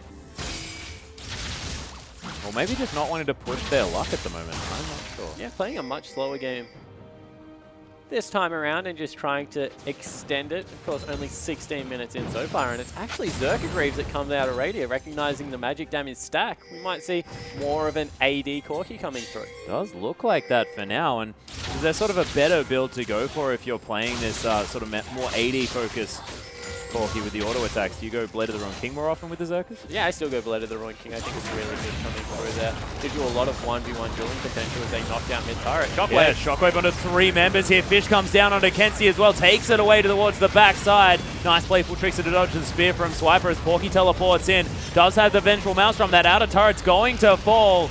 Chiefs don't find any kills just yet, but they take the objective. Yeah, a lot expended from both sides. As you said, Chiefs get the mid lane turret. Now Avant looking to reverse the push through here. They feel that with the mana on Chelby, they're in a position to be able to hit back. Yeah, Scrying Orb down here, so Chiefs know exactly what's going on as Warble able to get the explosive shots on. Nice big one there from Radier, but you can see the explosions from Warble. Porky very far up, actually wandering into no man's land. There's the flash dark binding after the pounce there onto Chelby as a lot of damage comes down. Chelby, oh, he's going to die from raid here as he gets that Trinity Force proc on top of him. Lots of damage. Swiper through the backside takes down Kensti, and Porky might need to run away. Arcane Smash dodged out of the way of here from Swiper. There's the flash and then starts backing. Very cute. Urchin Strike's going to lock down the kill there, and it's a double for the Fizz. So what he was hoping is that Swiper thought he went over the blue buff wall. All right. But he just immediately started backing like, I might have enough time to get away. But Swiper was like, you were really close to that dragon, wolf wall there. I'm going to check that one. Yep, cute. Oh, Kensti. Yeah, Kensti gets caught. There's the shockwave. Grabs Wobble as well for his trouble. Unable to find the explosive cast as Radier uses the heal, trying to get out of there. A bit over-aggressive, but that's how he's been playing this split. Command Protect's going to save him from the turret there for a moment. Oh, Dark Binding very, very narrowly misses onto Chelby. They take another inner turret. Chiefs just destroying structures left, right, and center. It's about a 4,000 gold one lead. tiny advantage in the game. This was 1,000 gold 2 minutes ago. Yeah. And then completely rip you apart. You see that the Avant, they made that one mistake, tried to defend the turret and then re-siege down mid lane, weren't able to get it, and the Chiefs just completely destroy them in a team fight, grab another objective on the map. All of a sudden, Avant are like, we're really far behind. They certainly are. And you can see Chiefs once again with massively aggressive warding. You can see all through the jungle here. Just vision down all over the place and surrounding the dragon. Certainly is, and that's going to be the next focus. A minute 40 away. Radier refreshing the red buff there. Has opted for the Blade of the Ruined King Rat. You can see sitting on the blue Bilge Water Cutlass so far, and it's still not Infinity Edge finished up here for Warble. It looks as well, the different thing here for the Chiefs is the fact that last game you had Spooks with gigantic kill participation. Chiefs were only going for their kills when they had the man advantage. This time round, a lot more spread out with all of the kills. Seems like gank squads were how they were playing this one. Well, they have a legitimate duelist on the back end of it. It's Swiper that is the exception to Spooks' kills right now, because he was able to solo out 2 people after his teleport last time around and pick himself up a couple of kills. So they have this kind of 4-man squad with the Oriana, Morgana, Corki, and Gragas roaming around, and then Fizz is just left to his own devices, and right now, no one can catch him. Wow. Oh, there's a shockwave onto 3 people. Swiffer, it was as if he was caught out, and then decides to halve the health of the AD carry, and AV rethink their plan. Yeah, Destiny threw the Q instead of the Ultimate through there. Ultimate has a little bit more width and some length on it as well, but not able to get in there. Oh, Kensti though, he's caught on the bottom side. He's burning down now as Radiant's able to finally lock down that kill. Wasn't going to let Ignite take that kill. Certainly was not, and all of a sudden the Chiefs are a real chance to crack the base here. Actually might just go back into the top and mid lanes and see if they can grab the 2-for-1 special, but Avant starting to really struggle under all of this map pressure. Yeah, it does look like they're going for the good deal here as Command Dissonance doing a bunch of damage there to Porky, who's supposed to be the tank for this team. Only a Righteous Glory completed though. AV lose the inner turret, but not going to lose the base just yet. Swipe is going to lock down the last remaining inner here, and it'll make it 6 for the Chiefs, in comparison to the 3 that AV managed to take down in the early game. Oh, actually, Destiny able to get here in time to try and prevent Swipe from taking that one down. Can't get the cannon creep. A little bit unfortunate.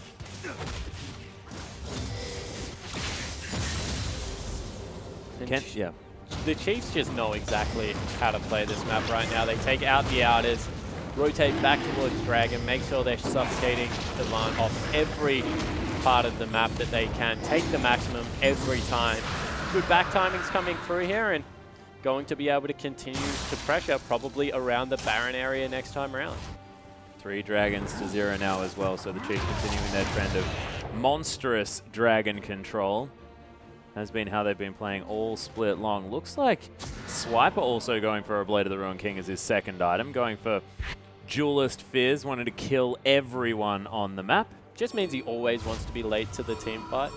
Yep. It's kind of funny, but he wants all the big cooldowns to be over, the team fight to be nice and separated, picking off the stragglers and making sure that he is the annoying Duelist Fizz coming through there that has a heck of a lot of burst damage.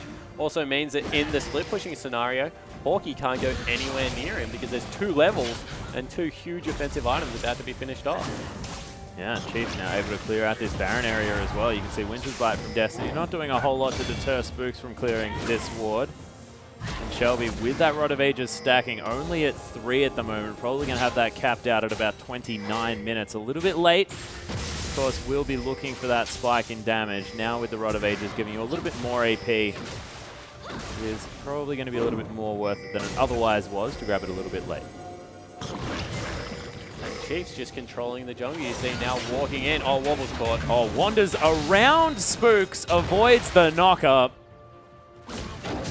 Oh, smart. Rocket Jump's going to get him to safety, though. So Chiefs transition their aggression towards the top side of the map. It's in a turret not long for the world. They're able to take the last out of the spot. Yeah, there's the flash into the body slam. Shelby actually flashes over the wall. He's going to save himself here. So junglers trading their flashes. Not much more going to be found here. Oh, spear dodged out of the way by Ejim and delivered to Swiffer. Swiffer's like, front line, please take some spears. And to that, Ejim says, "You've got a shield, buddy, use it." He's going to be okay, though, as he just clears out the mid-wave. Shelby might need to be careful of the aggressive ball positioning of Swiffer. You can see Kensti standing well back from that one. Once again, Kensti went this utility-focused build. The wave clear that's going to come out has some penetration for the other members of his team, but hasn't gone the selfish death cap Athenes like Swiffer has. Swiffer's just all about himself this game. Of course, with the huge ratios that come through on the shield, helps the rest of his team. But if he ever catches an offensive shockwave versus what Kensti can bring, just because of the build path that Kensti has gone, he's going to rip people to shreds. 20% cooldown reduction there available from the Athenes as well, so able to do it a fair bit during this game. And with Rabadon's being, a little bit more efficient as far as the build path is concerned, it might actually see a little bit more Orianna here, just because you don't have that needlessly large rod necessity for the back time. Well, you still do, it's just a lot cheaper. Yeah. Well, yeah, you don't need to wait for that 1600 gold. Yeah. Or, of course, if you just have the 1600 of the needlessly large rod, then another 1700 more. I just feel like it's a little bit cleaner to grab that death cap. Cleaner to build, but it also hurts. Wow. Yep, Dark Binding going to land here. There's the Soul Shackle. Shockwave for fun there from Swiffer. As Shelby's actually taken a while to die. Swiffer in the end gets the kill delivered over to him. Spooks and Ejim being to very deny nice. Spooks the assist is what it was. Didn't want... Oh, Kensti. Good use of the transfer power to get a speed up. Yeah, didn't even use the Ghost there as Ejim did have to use his flash. Death Ray onto Spooks does a bit of damage. Explosive Craft doing some work at the same time. Porky holding off Swipe here on the bottom side. Actually has recalled back to base. Doesn't have Home Guard here, but we'll see whether he decides to pick it up. Nope. Just going to head back towards that bottom side. And Chief standing in the Baron Pit have decided not to sweep out this ward. Actually can't see it with the pink. So they think that the ward vision is gone, but is not yet. Interesting. If they just attack moved. No, I don't think they can see it. Yeah, they can. No, they can. Yeah. No, they can't. See. Oh, they can't. Okay. Got it. That is so cool. AV with a slight outplay. You got to take the little advantages at this point. Well, Ejim going to be discovered. Winter's Bite lands on him as well. Might try and deliver a ball in, but doesn't have the flash. Meanwhile, there's a 60 CS advantage for Swiper in the bottom lane. He's just forcing Porky away time and time again. Yeah, almost has Blade of the Rune King completed as well. 3-0-0 Fizz is a scary thought. Had to use the Righteous Glory, in fact, out of Porky, and that means a bit more now on this patch. 90 seconds to wait before that item's back off cooldown. Maybe they need to get the Miracle team fight. They need to get the fight where they have it on their terms, and it has to be soon. And without the engage of Porky, it might be difficult. See whether they can make things work. Having the Spook steals away the red buff, unable to get punished for it, as well as Ejim waiting in the wings and the rest of the team collapsing on the position. Spear not actually doing all that much work here from Shelby, as Raider going to show him a rocket. And that one does a fair bit of damage. Yeah, well, 3 levels is the difference right now between Raider and Shelby. As soon as you start losing control of the map, Swiffer's here as well. They're going in. Yeah, they're looking for Porky. He does use the flash very early on. Broken the base. of the Chiefs, and this inhibitor's not long for the world as well. They're looking to try and take this one to 2 fronts, though, as the Baron's being started off by the Chiefs, and AV, they just can't defend multiple areas at a time. That being said, are going to stop this one out. There's the Valkyrie, Blade of the Ruined King used by Radier at the same time. Trying to keep that Phage passive running. Shelby, oh, the fish. Not going to find the kitty cat this time. And there's the Shockwave. Swiffer actually delivering the kill. Actually an assist going over to Swiper as well. He's right in amongst it. There's the Glacial Fissure. Double knock-up. Warble trying to get some work done as Playful Trickster comes through. Warble flashes out of the way of where that Dark Binding was landing. Chaos Storm from Kenzie gets knocked into everyone. Delivered to Swiffer though. Death Ray doesn't find him. Radier locks down the kill, but I love that play from Kenzie. Kenzie tries to go aggressive and at least pick up Egypt. Doesn't get it. Oh, Wow. Swiffer's doing so much damage. Radier flashes after Warble after killing Destiny, and Chiefs looking like they're going to be able to take down this game. Yeah, knockdown double inhibitors, 28 minutes in. It's a 10,000 gold lead. And Avant just can't get a foot in the door in any of these games. 6-0-2 mid lane, 4-0-4 AD carry right now for the Chiefs. That was a surgical win by the Chiefs as well. Look at Swiffer, 6-0-2. Void Staff almost done, but it doesn't matter. He's just doing so much damage. Yeah, he's putting in work right now. They'll pick up Dragon number 4, of course, not over yet. Chiefs looking to just continue to control the map. And you're completely right. From start to finish, they're just playing Chiefs League of Legends. And as we've shown all season, if you don't force the Chiefs to play something different, give up certain areas of the map, time and time again, they just take everything from you. Might take a while, but they will do it. Give them an inch, and they will take your arms and legs. Oh, Shelby's going to get found in his own jungle here, slowed down by the barrel. Radier trying to get the last auto attack. There it is. Can't flash away from that one. And the Corki grabs himself his 5th kill of the game. Swiffer has also found Destiny. Yes, and Destiny in a bunch of trouble. Decides to head over to Warble, who might die as well. Oh, didn't quite find the dissonance as Ejim's looking for the Dark Binding. There's, oh, the command attack didn't find him there, but Swiper just insta-kills Warble. Without Destiny the ulti. fell down as well. Kenzie just in no man's land. Swiffer's godlike. He's going to pick up that kill. And this could be the end of the game. Porky, the last man standing for AV. Super Creep streaming into the base. Chiefs were considering going for a Baron, but Swiper, he's just teleported next to the Nexus. He's going to grab the first Nexus turret, second one to follow, and the Chiefs, oh, there was a cute flash body slam there, but Spooks is going to get caught out. There's the explosive cask as Shelby going to fall down, and Chiefs, my goodness, such a dominating performance today. Take down the second game in this best-of-5 series for our first semi-final. And as you can see, not really that phased about it. There's a couple of smiles coming through from the lineup, but they're just playing their style of game, and it really is fantastic to watch. What a class act coming through the Chiefs. Oh, yeah. They've got a game plan. Attack Shelby, make sure that he can't get involved in the lanes, never in a ganking fashion at least, and just continue to dominate the mid game. Give up a couple of early game objectives and just get our carries in a position to do their thing.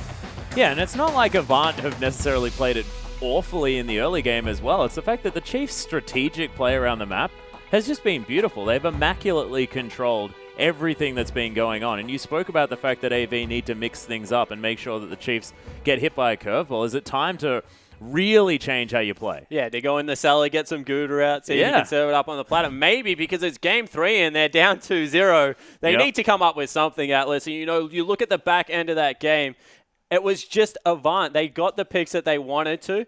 They were able to run into a lot of the turret pushing style that Tristana wants to play. And it worked early, but then the Chiefs just know when they can fight around objectives. They always secure those and just move themselves into their comfortable mid-game. Yep, it's just ridiculous. But ladies and gentlemen, we are going to have a short break. We will be back very, very soon.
Welcome back, ladies and gentlemen, to the OPL semi-finals here, where the Chiefs 2-0 up at the moment against Avant, Garde. And you can see them there ready to get back into the game, and we'll see whether they can close it out as a clean 3-0, whether Avant have anything left in the tank. Try and answer back with some crazy picks, maybe. Yeah, and you see that all the teams picked red side coming through here, and right now, desperate time for Avant Garde. Do or die. They've got a first pick. They're not going to be able to counter-pick the mid lane. All the things that the Chiefs rely on to win League of Legends are in their favor. Yep. But I've had the feeling for a while, I think this game might go down to the wire, because Avant, if they can try something different, maybe go super aggressive. They've got the likes of Shelby, they've got the likes of Porky on their team. Really just try and take it with some different picks for the Chiefs. I think we might get a different look of a Game 3. Yeah, well, we'll also see whether Kensty mixes it up as well. He's played a whole lot of different champions there in the mid lane. Go back to an assassin, Kensty. Yeah, could go back to that. Pick up probably not the Zed after the change. Heard a lot of chatter about that guy. The fact that people don't like playing him. Had a great game on it this season, but we'll see whether he moves to something else. I'd like to see Talon. I'd like to see Yasuo coming through, honestly, and you have a look at the lineup there. They still look pretty focused in on the game. Yeah. Kensty just checking out his computer screen. Shelby doing a lot of the talking right now, trying to rally the spirits. Porky has glorious hair, by the way. He certainly does. Porky, as you can see, closest to you right now, ladies and gentlemen. Warble there looking with a little bit of concern on his face. As Chiefs need to go to bed. Like, honestly, yeah, they've been yawning all day. They have. Goodness me. At least Swift is still at least swiveling in his chair a bit. But, look, we'll see how we go as we hop onto the Rift. That might be AV's strategy now. Catch them when they're tired. Yeah, so let's take a little look about how Chiefs have been winning these games. We saw two different game plans. One was control Shelby. Really, in game one, that's what they did. They stalked him with the Rek'Sai, made sure he couldn't make plays, and shoved all the waves up simultaneously. And then game two, it was about Tristana trying to knock down turrets, and the Chiefs just continued to try and find the Tristana in lane, match the pressure, and equally trade objectives. So this game, something different needs to come out. We've seen two very standard game plans out of AV that Chiefs have been ready for and dealt with. So that's why I'm expecting something different to come through, really try and throw a spanner in the works there and see if they can mix it up. Well, so far, bans looking very, very similar. Of course, if Chiefs want to do the same thing, they need to ban the TF as their next option, and Alistair needs to be out from Avant Garde. Of course, Destiny likes to play that champion, so they might just leave that one up, grab it as first pick, but it will take away some of their other options. Give Chiefs some thoughts. Hecarim's going to be taken away from Swiper, though, this time on the blue side. We'll see what Chiefs decide to take away, whether it is going to be the Alistair or whether it's going to be the TF. Yeah, and what we haven't seen so far is Rumble coming into the draft whatsoever for both of these sides. Thought it would be a staple on the current patch because of the change to Leandre's. Hasn't been seen yet. We haven't seen any different junglers coming through. It's been very, very standard League of Legends out of both sides. Extremely. Well, Alistair is going to be the final ban here from the Chiefs, respecting Destiny there, as Porky is instantly locking in the Shen. Yeah, Shen locked in, TF available, Rek'Sai available. Yeah, lots of globals. There is the real potential for globals to come through. Oh my goodness. You were talking about this for a moment, but Spooks does seem to be cycling through a few picks. Just having a look at some different junglers coming through there. Yeah. That's a different one. Oh, that's one of my favorites. What's that one called? That's called Skarner. And he lives in the Crystal Scar. That's why we don't see very much of him. Oh, dearie me. Well, Swiper still considering his first option here, and I don't think Spooks is going to pick up the Skarner. I'd be interested if he did. Of course, Runglaive, pretty good item on that guy, as Spooks now considering the Rek'Sai, wanting to go back to that pick. Yeah, wants to match the global pressure that's going to be put out by either Porky or Destiny. Of course, you have to mention the flex pick whenever you see Shen right now. And Nautilus locked in for the Chiefs. Yeah, Nautilus going to be taken away. Of course, we've seen it recently in the mid lane, in the top lane, and in the support role. But, of course, internationally, not here in the Oceanic region. Kensty hovering the Pirate one more time, but we'll give him some time before that one actually is And I would be interested on. to see where this Nautilus pick goes, because I don't believe Ejim has played it yet. I think there's 0 games on Nautilus out of the bottom laner here. If there is going to be any, it'd be like 1. Maybe. Yeah, so I think that he doesn't play it from what I know, or what I have seen, and I think that might be a top lane pickup there for Swiper. Could potentially be here. And is there any reason why you'd pick Nautilus into the Shen? Just another tanky member that provides a lot of utility, pushes waves incredibly well. Good 2v1 champion coming through there. Kind of does what Sion used to do in 2v1s, where you can max the E and just shove out the wave. Sion used to max the Q and just smash the wave to pieces with his huge axe hammer. Decimatingly smash the wave. Kensti going to lock in the Bard, though, and it's Chelby back on the Nidalee. Destiny going on a magical journey this game. See how that works out for Avant, but already mixing things up. Of course, keeping Chelby on his farm-heavy Nidalee. Yeah, it doesn't take the Gragas this time around. No. Goes back for once again an aggressive jungler coming in there, seeing if he can get anything done early. Also helps turret pushing. Nidalee has that Primal Surge, able to get some attack speed onto the AD carry, start knocking down the turrets early if that is the choice coming in there. So we'll have to see whether he does something similar here. Do they go back to maybe the Tristana in the bottom lane? Well, they have the opportunity to. It was going to be what looks like a support Nautilus at the moment. Of course, Swiffer still has the opportunity of playing it if he wants to, but it looks like it is going to be for Ejim there, as Raid is going to lock away the Corki, and Maokai one more time for Swiper there on the top side of the map. And once again, 2 tanks, a lot of magic damage coming out of the Chiefs right now. Spooks is the primary AD, and he's going Cinderhulk. Probably won't do that much AD damage, realistically. So see whether Swiffer's able to take an AD mid laner in here, or whether it is going to be a lineup that struggles to deal with the Shen as the game goes on. That could be a good point. Of course, Spirit Visage, pretty natural item there for Porky to pick up on the Shen if he wants to. Vorpal Blade happy to sap away your health. And of course, an extra few % of that one is going to be very, very helpful there with the Spirit Visage. But you can see Warble got some smiles on the faces. You saw Destiny there before having a good old chuckle about something. 5 seconds to go. Warble's going to take away the Vayne. And Destiny locks in the Ahri for Kensti. So a legitimate pick comp coming out of Avant here. They have the catch potential out of Bard, the magical journey, the cosmic binding, not to mention that ultimate that can come in that is just so fun to watch. And, you know, then they've got all this follow-up from 2 assassins, the Vayne, the Ahri going to be coming in here, seeing if they can maybe split up some of the squishier members of the Chiefs, if you can find one, because right now there's only a Corki, and pick them off to take some objectives. Follow that through with the fact that you have a Shen that can ult the person that is going for the kill to keep them relatively safe. Not a bad idea coming through here from Avant. Yeah, they can kill one person really well, so easily. They get into a team fight, things might change just a little bit, but Swiffer back onto that comfort pick from this split. Grabs the Victor that Kensti played in the last game, and if anyone knows what Ahri can do, I'd say that it'd be Swiffer. Yeah, certainly is. Very popular on the AP assassins. Yeah. So we'll have to see whether he's able to control Ahri. Gut feeling is he's just going to shove her into turret with a couple of evolutions and raw AP there and see if he can just control Kensti's map movement through pure wave pressure. But Corki has always done well against Vayne in lane, but as soon as Vayne gets that first item, the Blade of the Ruined King, you can start finding Corki around the map and trying to fight Corki. So I want to see exactly how aggressive AV want to go. You know, they've played a much more controlled style of League of Legends, looked great, but this is game 3, semi-finals. If there's ever time to just unleash the beast that is Warble and Shelby on the other team, you feel it has to be this game, Atlas. Yeah, they've got nothing to lose at the moment, of course. Down 0-2 in this series. They've got to find a victory somehow.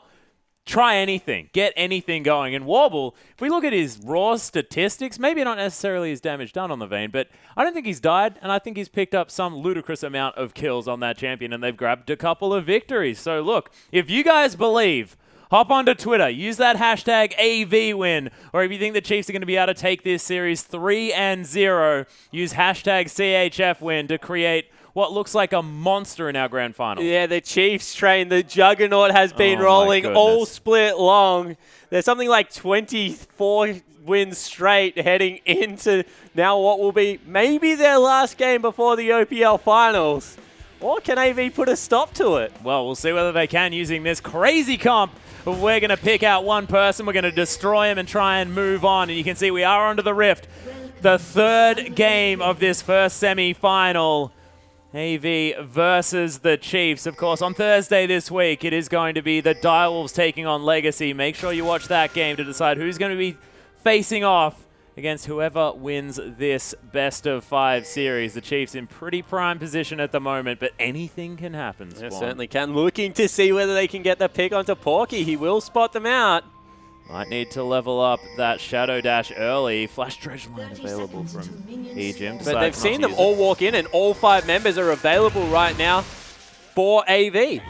That was a very destroyed ward there by every one of the Chiefs as Chelby might have been turned around. There's the Flash Dredge Line from Ejim. Staggering Blow's going to land, but look at the stun potential. First Blood comes out of Kensti with massive damage. Porky's going to get stunned by the gravity field. Keep going. Spear's still going through. They're looking for more. Tumble comes down. There's the Cosmic Binding, another charm. Swiper's dead as well. AV, Still first not blood done. and another kill. Flash Cosmic Binding is up. Are they going to be out? There it is! Into the wall somehow. Swiffer uses the cleanse to get out of it. Radier does have to be careful, but I have a feeling AV are going to just take their foot off the pedal. Let's go back and buy a whole heck of a lot of items. 1,000 gold at a minute 40 in for the Avant lineup. They get the start they were looking for. Maybe not the jungle start that Chelby wanted. But Swiffer, he's skilled up the gravity field. He's got nothing in lane right now. And Kensti, he grabbed first blood, so he's got an amplifying tome as well. Of course, he's got charms, so not going to be able to clear out too many minions there, but the CC in the mid lane level 1, pretty high spawn. Certainly is here. You see that Chelby going to be able to get through this jungle nice and easy. Maybe give Porky level 2. Actually decides not to. And we're going to have standard lanes just a little bit reversed because we're down under. A little bit injured as well, somewhat, based on the skill ups that were having to be taken. Of course, Warble's going to be fine. Nice charm from Kensti there. The fadeaway, like it a lot. Swiffer even misses a creep because he was so impressed by Kensti's charm work. Quite a charming fellow. Quite a charming individual indeed. Warble, ooh, he deserved that one with the fancy footwork. Unable to lock down the creep. Level 2 has been hit first here by AV. They grab it. Cosmic Binding one more time. There's the Silver Bolts down to about 300 health. Uses the heal, in fact. And AV in a 2v2. But Spooks is here. Yeah, Teleport comes in. Swiper was there as well. Immediately cancelled. As Porky's going to head back towards the bottom lane and thinks, okay, well, I got a free one. Actually, really cute play out of Porky there. Just lets his presence be known and then gets into the lane. So it's like, hey, you. Yeah, he's like, stay still. Just to let you know, I can join my teammates if I want. And because he's Shen, we'll probably have level 6 quite like relatively early into the game and doesn't really have to worry about matching Swipers, who was just used, so it doesn't matter. Yep. 1-0 and 1 now as well. Has a Ruby Crystal, so pretty tanky here in this lane. And seeing a level 1 Shen with all of that health was quite frightening. Ejim going to get auto-attacked here, but Destiny been making some plays on this Bard so far. Bard is, if you want plays to be made, I like Bard how he is puts the down champion. a ward and you're like, oh, plays. Love it. Probably not necessarily the play you were referring to, though. I was thinking back. Sorry, Atlas.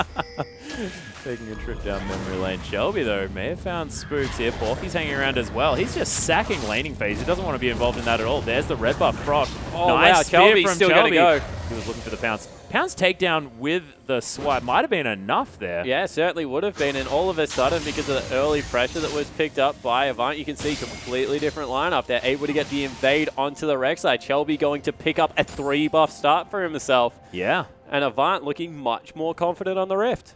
Yeah, and of course Shelby on this champion that is known as a bully. There's the sort of positive thing of Vayne in this matchup. Destiny going to get caught by the dredge line there. Takes a lot of damage. All of the ticks. There's a nice combo out of Warble just to get Radier out of here. But in saying that, Destiny has a lot of consumables. Radier not being afforded the same luxury right now, so maybe a positive trade coming through is, oh, that's bad. Yeah, there's the dredge line spooks coming in as well. Warble's going to get knocked up, burning down as well. Radier wanted to grab the kill, but Ejim's going to burn him to death. And the Chiefs, they answer with a nice gank there in the top side of the map. But so the return of Spooks, even after getting 3-buff, making his presence known twice now in the top lane, gets Radier a healthy CS lead and going to really boost that Corky lane in the early stages. Yeah, 26 CS to 35 now as well, as Destiny might get killed here. Getting burnt down, and Ejim just tanks it up for as long as he wants, has a bit of a dance, and Chief's still looking good. Are you okay?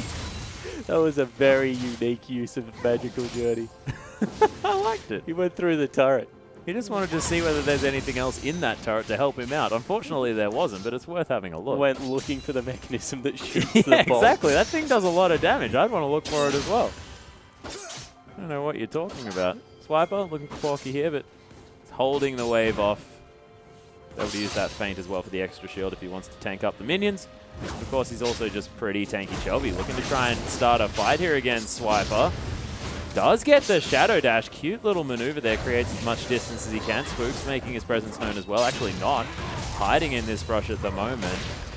Swiper just, he looks unkillable when he plays Nocco. Certainly does. Just that beefy frontliner that the Chiefs love to use.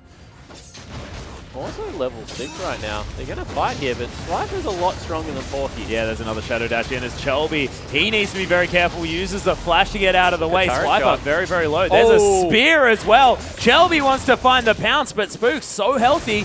Can't find his way in there for that one. Porky waiting for that Shadow Dash to come back off cooldown, and he actually has it.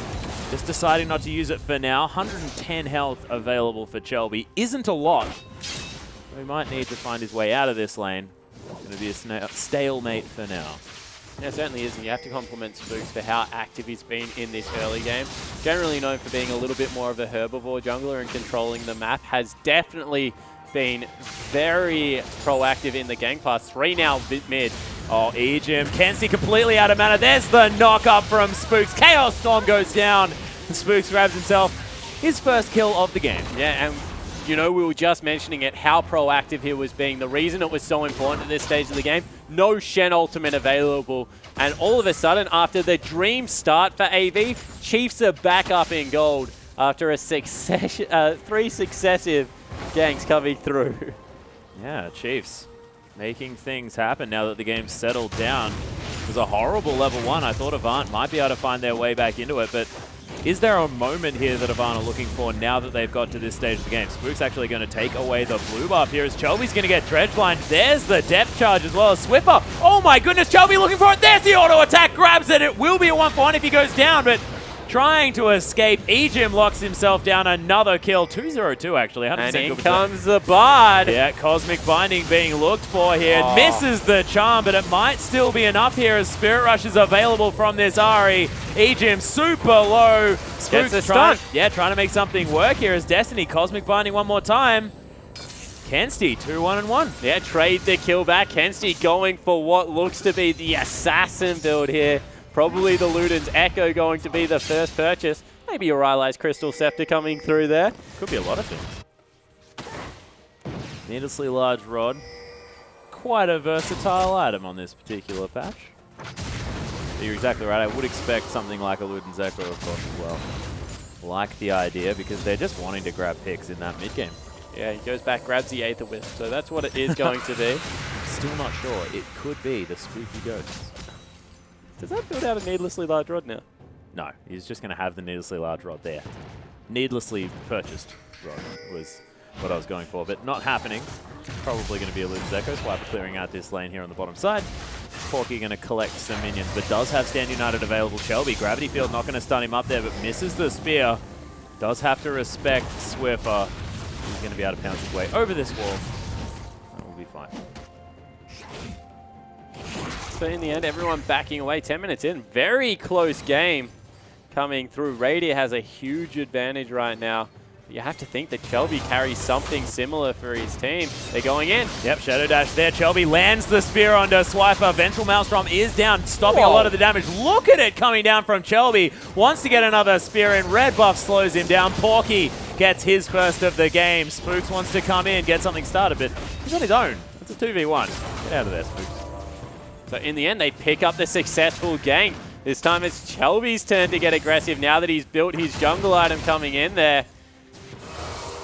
Yep, and Swiper put out a lot of damage, but Chelby also able to return a lot. As I said, Nidalee at this stage of the game is an outright AP assassin if she's able to land that first spear. Oh, yeah, and was able to do it onto Swiper there as well. Didn't Twisted advance his way out of it. Spooks has finished off the Cinderhulk, but that's Lucidity Boots on top of the Runeglaive here for Chelby, so he's doing some serious damage. With the extra cooldown reduction, able to cycle through those spells a whole lot more. Kenzie now back into this lane. The Needlessly Large Rod and the Aether Wisp, he's got a fair bit of AP as well, so can start clearing out those minions. Magical Journey can come through from Bard.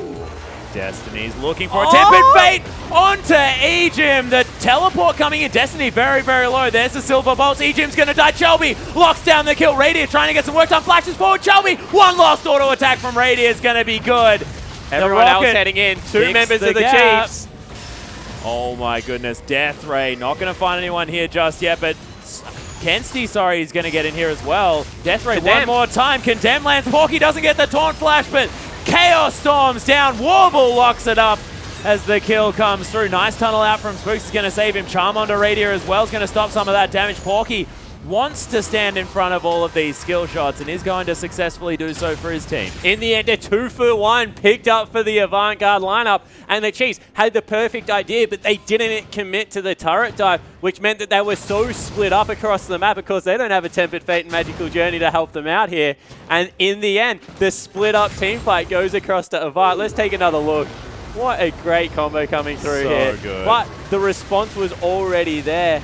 Able to take out Ejim, but they return it for Chelby, and you can see the members heading up the river in position to be able to get this done, but they just don't pull the trigger. It would have been a 4 versus 3, but back to life. Yep, and Chelby's just going to pounce on top of Ejim here as well. He's trying to get some work done, but Spooks finds his way around. There's the flash out. Oh, it's only the slow from the Cosmic Binding. Teleport going to have to be used from Porky. No stand united there. Magical Journey is very short there by Destiny, but AB, they've decided to start up the Dragon. The rest of the Chiefs all over the map, I guess, so it does make a little bit of sense. AB going to back away at the moment. So they used the teleport. They wanted to get something off it, but in the end, not a reliable option to be able to go for that. I also think maybe Kensti died. Well, still checking out that replay. He's 2-2-2 now. Yeah. 7-6. Well, Chiefs are able to steal away the Raptor camp. Oh, Radius caught out Chelby. Not going to actually find a kill just yet. Did a lot of damage, though. Yep. Chelby, in fact, spending most of his time on pretty low health this game. Oh, Tempered Fate lands onto Radier, picks him out. Porky's waiting for the Shadow Dash, gets it! Perfect timing, condemns there, and this is what this comp is for. Yeah, look at the pick potential coming out of Avant right now. Able to secure one member. They don't even use Kensti's ultimate. Actually, they did. It's on cooldown, but they'll grab a dragon. Yep, Magical Journey for Destiny one more time. Feels like he can only really use it about a foot. That's the handicap that he's put on himself. That's absolutely fine. Porky's going to use it to get through. Chelby's discovered Swiper, or is it the other way around? Stand United's on top of the Kitty Lady. Porky wants to find a Shadow Dash, gets it onto Swiper. Is takedown going to be enough? There's the pounce. Chelby gets himself a third. Yeah, able to get much more involved in this early game is Chelby. And as we said, if you ever find a member, the best part of this pick comp is that Porky can join you across the map, as now Swiffer under fire. Yeah, he's actually going to turn it around here. No mana, but Spooks was coming in. Another foot magical journey for you. That was good. Love it. Love it a lot. Well, this outer turret in the mid lane is going to fall down. Chelby trying to answer on the top side of the map. But all jokes aside, Destiny's Bard has been on point. Oh, yeah. 2 beautiful ultimates landing, always positioning his team where they need to. They trade back a turret. Spook's going to steal the red. Well, his red buff's up. We'll see whether Chelby goes towards that one. There's a vein. Warble. Get some work done. And a Bard? And didn't find anything. Ward's still in here. Nice stun onto Spooks. Nothing going to come from it. Condemn into the wall as well. Multiple CCs. Warble just going to take off half health. That's it. That's what's going to happen there as Vengeful Maelstrom on top. Chelby more than happy to fight as many top laners as he can. Now going to have to be careful. Pouncing his way away. Swiper, you're not going to close that distance and you're going to back away. Yeah, in the end, Chiefs grab the bottom lane turret though. So whilst a fairly hectic game has been created, objectives going over right now to the Chiefs lineup. They're 3 turrets to 1. Those Krugs were playing interference for the Chiefs as well. Spooks just whispered to them as he went past and said, guys, you stand in the way. And then Destiny couldn't get through. Very confusing stuff. Didn't want to burn the Tempered Fate there either. Has been quite liberal with its use so far, Atlas, but that time chose to hold on. Didn't want the fight. Yeah, not happening. Swiffer looking for a blue buff. Does find it there with the Death Ray. Very aptly named spell, as I often say. You can see we're going to push this wave up. Finds himself with 0 creeps, though, now that this Victor has a couple of evolutions in that Hex Core, blasting one there as well. Probably looking towards that Abyssal Scepter as his second item. Third, what do you call it when he's got boots and a Hex Core, a couple of upgrades? Which number item is that? Yeah, like 1,000 gold to upgrade, so Yeah, probably call it one. yeah. Not too bad. Radiant pressure on this bottom side. Warble does have the Blade of the Ruined King. No boots yet, though. Spooks is waiting around. Ejim hanging in here as well. Kensti looking to try and collapse as the Corki is out of position just a little bit, but Radiant's going to be safe. No dragon just yet. A few minutes before that one's back up. And a lot of defensive vision for Avant. They're able to get wards down on this map a whole lot more effectively than they have been, and the Chiefs not able to strangle out the vision like last couple of games. And you can see Spooks doesn't even want to go near that brush just in case there is the Goon Squad waiting for him. Or just Shelby. Shelby's been fighting everyone. Not a lot of fear out of this guy. Almost has his Rod of Ages. Going to be a little bit quicker than last time. Even the Lucidity boots as well weren't completed for this Nidalee by that stage.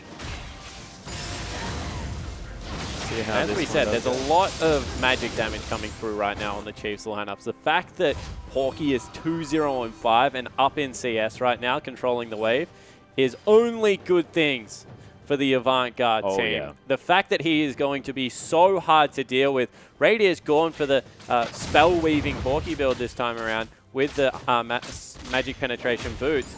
Going to be very hard for Corki to deal with Shen.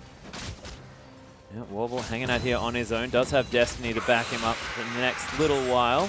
Void Rush going to be used back towards the Dragon. It's going to be respawning in about 1 minute, 40 seconds. Spook's making his way towards the jungle. Actually, he's going to discover Kensti here as the charm comes out. Not going to be able to take away that pink ward. The bottom lane is getting pressured. And if we could just freeze the game at this point, it would be so perfect to explain how Chiefs play. Because look, Producer's shaking his head at you, Spawn. they've completely cut off the vision line near Dragon with 2 pick wards, so there's no way that Avant know when they have to approach through a darkness area. And when you play a pick comp, it's all about controlling vision. Yeah. But because they've been shoved up in the lane so much, apart from that top wave where Porky's just nursing it towards the turret, there's no way that they can establish good vision down there. And what that means is they actually can't utilize their comp the way they would like to control all of that vision. You mean Goon Squad? Yeah, they can't Goon Squad someone. Oh, no! Because there's no way the Chiefs are ever going to be caught out as long as they can maintain that. They've got the huge tunnel network, the ability to be able to teleport in behind with 2 of those strategically placed wards. And it's just, this is Chief-style League of Legends. You know, they can fall behind early. They're still not up. They have arguably the weaker, I guess, composition right now because of all the magic damage and how fed Shen is. But they just still control the physical rift so well. Yeah, and you talk about it, the fact that you have to play against the map as well as the Chiefs a lot of the time, just because they do take control of it so well. That being said, even on gold, Avant, this is definitely the closest any of these games have been thus far. Vayne 2-1-3, 2-0-5 as you've said before for Porky. Now with a Giant Spelt as well. We'll see whether he turns that into the Sunfire Cape as Spear lands from Shelby. And remember, Avant got first Dragon, so they would be more than happy to trade this for a turret right now. Yeah, it's doing a lot of damage here as well, as the Stand Unite is available from Porky if they want it. Dragon's going to fall down. Nice trade here from Avant as they take the outer turret in the mid lane. Avoid the flank, get a little bit of a gold advantage to just give up 1 Dragon. This is much better decision-making coming through from the Avant lineup. Yeah, they're all hanging out here as well as they're all standing still. Tempest Fate is available. Swiffer doesn't have... Tempest Fate goes down. Creates a beautiful circle for Swiffer to add his to, but the charm lands. Swiffer thought he dodged the damage. Not happening. Warble, sorry, is going to condemn him into the wall. And a huge wave has been stacked up. They take the magical journey through. They're going to race them top. That was so cute.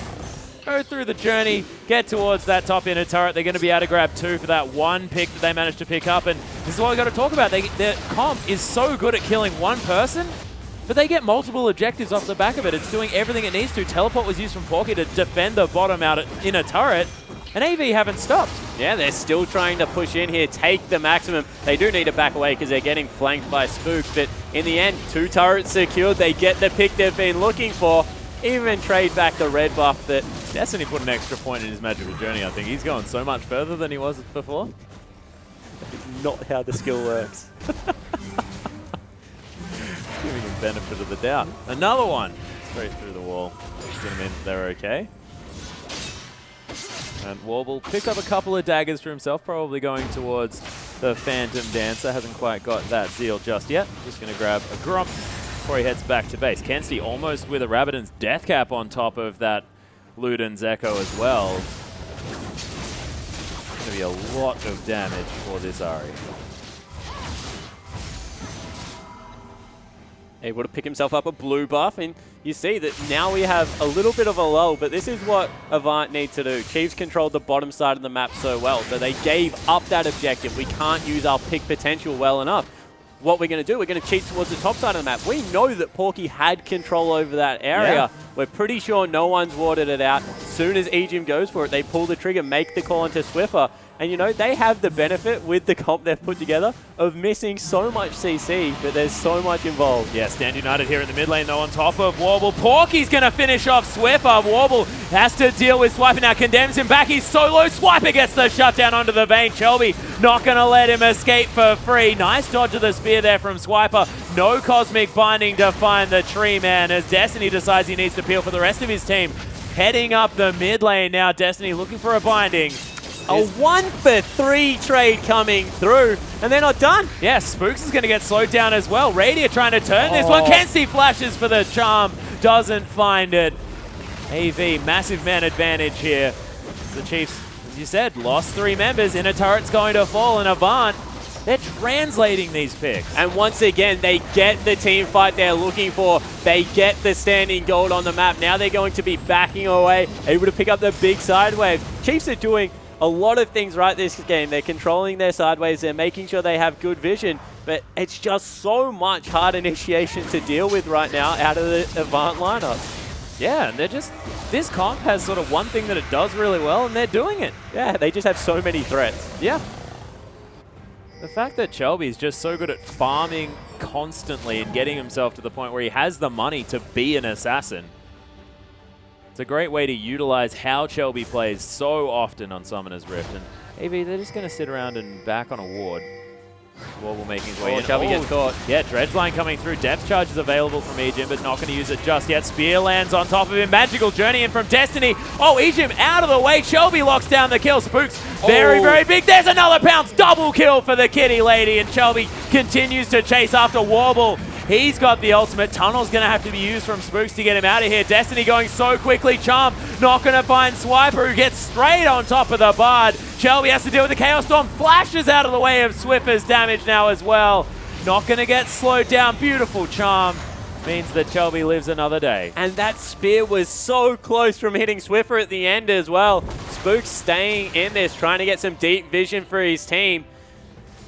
That was a much better trade for the Chiefs. You can see that they're finding a rhythm in what is a very hectic game coming through from the Avant lineup. Stand United wasn't actually burnt there from Porky. I also thought it was not needed, but He had creeps to kill in the top lane. yeah, Spawn. red dots. But in the end, this Avant lineup, you know, they've got a timer on it. They've got a lot of single target catch potential versus huge AoE that's just going to come out of Swiffer late game and potentially explode all the squishy members.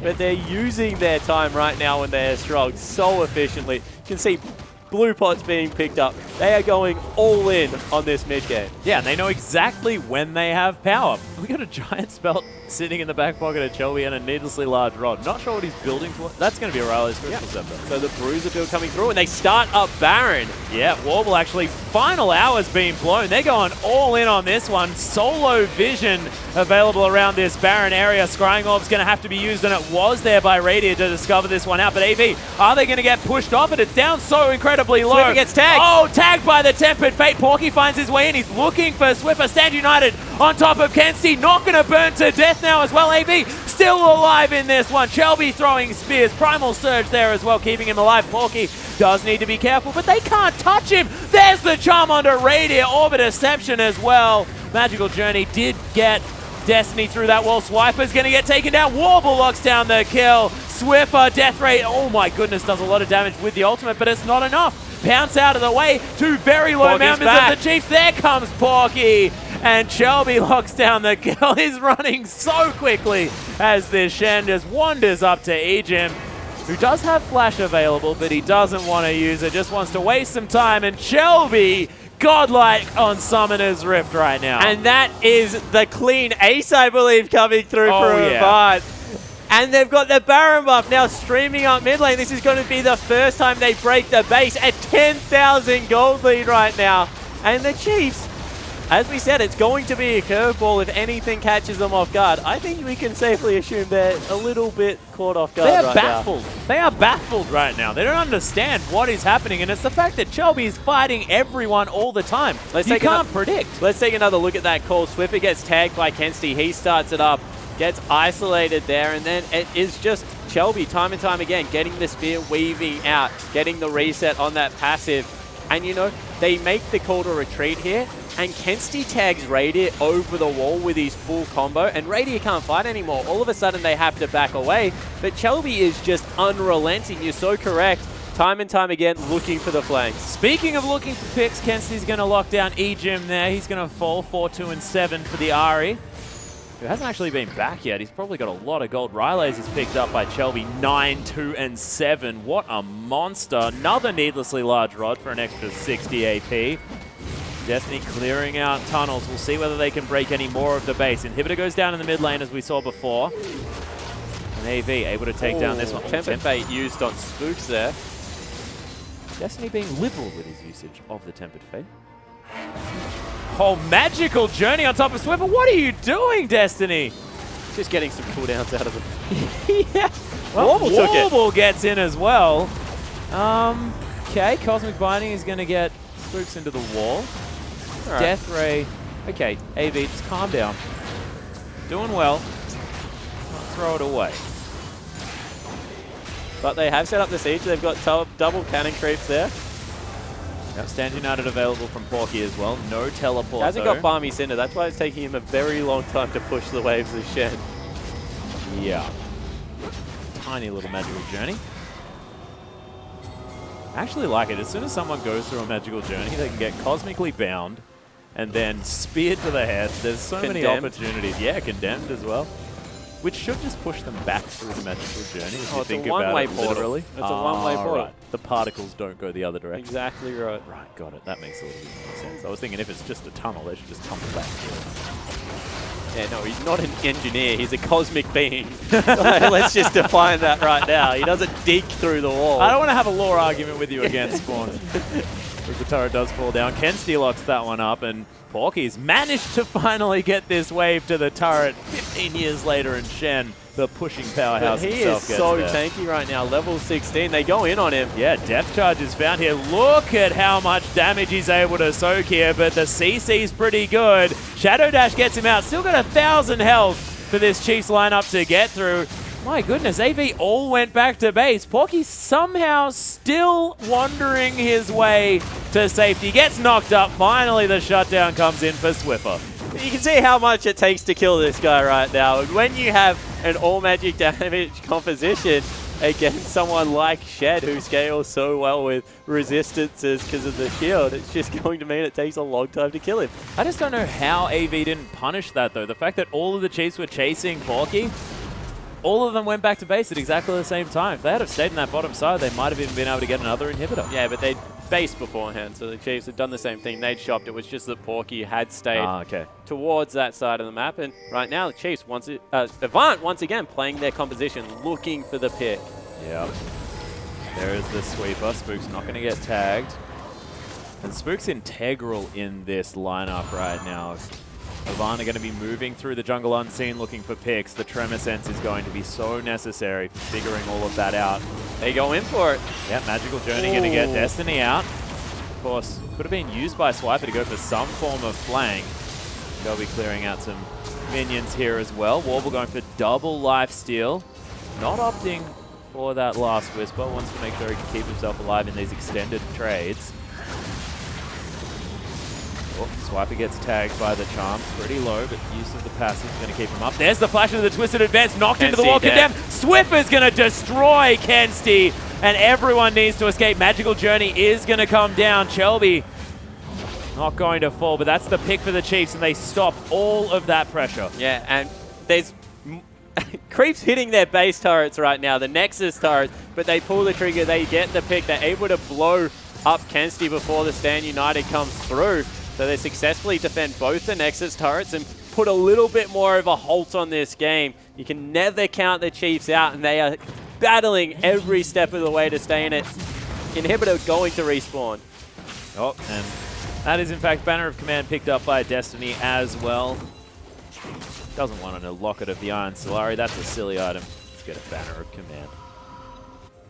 He's going to be able to charge up these minions as well, so a little bit of an extra push. Well, just because of all the magic damage, really only the Corki going to be able to deal with that Banner, as well as Spooks, who does some pretty good AD damage at this part of the game. But Baron is back up in 30 seconds. Dragon will join its distant cousin of a different family in about another 30 seconds on top of that. Completely different race of being. What do you mean? Maybe he was adopted. Be sensitive, man. That's a very good point. I apologize. It's just rude. I don't know what I'm talking about here. Baron, probably a little bit older too. The older brother, something like that. Dragon's a misspent youth. Yeah, I'm feeling really awful now for that comment. I didn't mean that, Baron. And that guy, pretty good in a fight, you can imagine. I've seen him before. Well, we do have Bloodthirster completed. And once again, this is a perfect area to start a fight if you are Avant, because you have all this big potential. They have to face check it. You can see they're just trying to control the map. Use Destiny's ultimate. They pop the talisman. Yeah. Got it. Lots of activatables here for this Bard. Can charge up a minion now as well as that Banner of Command just off cooldown. Destiny eating some chimes with the glorious music. You can see AV, they've actually started off this Baron Warble. Lots of life still, and Porky not going to get touched by anything. Charm lands onto Egypt. Oh, he might get taken out here as Tempered Fate onto Radiant, and Swiper stops the engage from the Chiefs. Egypt very, very low. Swiffer, oh, whiffs the Chaos Storm as Kensti gets over the wall with a Spirit Wash. Porky, he's going to get taken down. That's a lot of the tankiness. Swiffer gets tagged by the Charm, flashes out of the way of the pound. Swiper, he's going to find Shelby, and he's going to destroy him as well. Shutdown on the Kitty Lady, and AV, everything went wrong. All of a sudden, Chiefs turn it on in a team fight like they've done so many times before. Get the two important kills, and now the Baron firmly in their control. They are going to be able to take this one down. It's going down slowly, but Dragon looking to be the consolation prize for this Avant-Garde team, and the Inhibitor, it's respawn. Chiefs now with a massive opportunity to push down this standing gold remaining on the map. 3-7 in turrets. Of course, it still is a 5,000 gold lead, but that is going to evaporate as the Chiefs move up these lanes. And it's getting later and later into the game as gold will nearly become irrelevant as the game goes on. Let's take another look at it. So they get so much damage onto Egypt, but Kensti actually gets chunked here by the Chaos Storm. We said it was a whiff, but if you catch the corner, completely obliterates his health bar, and Ari's so important. Porky gets chunked out here. Swipe is becoming just as tanky, and you see Shelby commits for that, maybe shouldn't have, and do you know what's better than a magical journey? A Twisted Advance. A Twisted Advance through a magical journey. Works pretty well. Trust me, Twisted Advance takes you anywhere. Under turrets. You have no control over the beast that is Twisted Advance. Yep. Well, Swiper was pretty happy about it that time around. And the Chiefs pushing towards the base now as well. They've taken down two inner turrets, taking exactly what they can safely remove from the map. A blue buff going to go towards them as well. So the Chiefs closing this gap slowly but surely. And you know, you take a look at Shelby's build, didn't opt to go for the Void stuff after he grabbed the Bruiser items in there. You can say the same about Kensti, went for the needlessly large rod, and Amp Tome again doesn't elect to go for the Void stuff in there. And it's just, with the amount of magic resistance built up, and as we said, there's not going to be many squishy members, only Swiffer and Corki that you can really get on top of Radiant to create one of those picks. Ejim's a legitimate tank right now with his shield and all those levels. Yeah. Spooks and Swiper are absolutely monsters in the tank department. and they're just not able to generate the pick they were earlier because of how much health has been accumulated on these guys. Oh, they're looking for Spooks. Oh, Cosmic Binding and Charm, both of them not landing. The dancing shoes. Yeah, Spooks Doesn't may have weave. seen them a little bit with that Tremor Sense. No, they were stationary. No way you saw them. Right. It was all reflex. Just wandering around aimlessly. Listing lazily. to the Yeah. right. Worked pretty well. Swipe, though, you were mentioning the fact that he's getting tanky. He does have the Frozen Heart and the Spirit Visage. Also that Righteous Glory there with the Ninja Tavi. So he's pretty tanky. Of course, not in comparison to Corki, who's got that Randuin Zone with the Banshee's Veil, Spirit Visage as well as those Mercury's Treads. He's looking big at the moment on this Shen. But we saw the fact that he just wasn't as tanky as Avant need him to be in that last team fight. With some focus, he will go down. It certainly will, because it's getting much later into the game, and the Chiefs, they knock down another turret. Back within 3,500 gold. Remember, this was 10,000 gold and a huge snowball that AV were trying to roll towards them. And Destiny, he's still getting the Cosmic Bindings. It's just onto these huge frontliners that AV are like, they're casting the fishing rod and just not getting what they're looking for. Not quite getting there. Shelby, though, has finished the Void Staff. The Spear's now legitimately going to be hurting. Kensti waiting for Void Staff gold. You have to think he's been sitting on that Amp Tome and Needlessly Large Rod for a very long time. Probably just doesn't want to sell a Needlessly Large Rod to get a Void Staff. Probably just wants to be able to wait till he has enough gold to grab it. And a little bit more of a utility build coming out of Swiffer this game. You can see he's gone for the Rylai's Crystal Scepter to try and control the team fight, get people out of his carry's face, and just dictate the pace. He understands that if the fight goes for a long time, it suits the Chiefs. If it's the quick, catch someone, blow them up kind of team fight, definitely AV going to come out their head, and he's itemized very appropriately for that. He's doing his He best. also's given up on that creep. Yeah, trying to get it. Took a little while before that banner from Command Creep did fall down. Spook split pushing on the bottom side, able to use that Void Rush to get anywhere that he needs to. A few tunnels set up for this Rek'Sai. And Kensti able to clear out the mid-wave. So things just resetting here for Avant and the Chiefs as the Baron did wear off. And you can tell when Avant had that huge lead, they were riding the momentum into series of fights. Now that they've lost a little bit of that momentum, a lot more hesitant. This is game 3. Chiefs are 2-0 in this best-of-5 series, and they would feel like they're right back into it. Avant just looking for that one fight 40 minutes into this game to put that final nail in and take it to a 4-game series. Give the Chiefs the first defeat. Yeah, and Spectre's Cowl now completed for Warble. He's not going to be as afraid of Swiffer's Chaos Storm in the next little while. Spears flying down the rift from Shelby. And the Chiefs now grouped up, pushing down the mid lane, looking to try and get some work done. See whether the wave cliff, as it looks, is going to be enough here for Avant. Shelby just going to take it down. A little bit of a stalemate. Nice damage there from Swiffer. Pretty ludicrous range available with that death rate. Shelby playing very far forward, looking for some cheeky spears from the flank. They need to get Flash off the carry somehow here. Destiny probably needs to just get in range and start throwing out some of the ultimates to see if he can burn that summoner spell. Because right now, as it stands, if they allow the Rylai's Crystal Scepter Swiffer to just allow the team to continue to kite back with all of their summoner spells available, it's going to be a very difficult team fight to take for AV.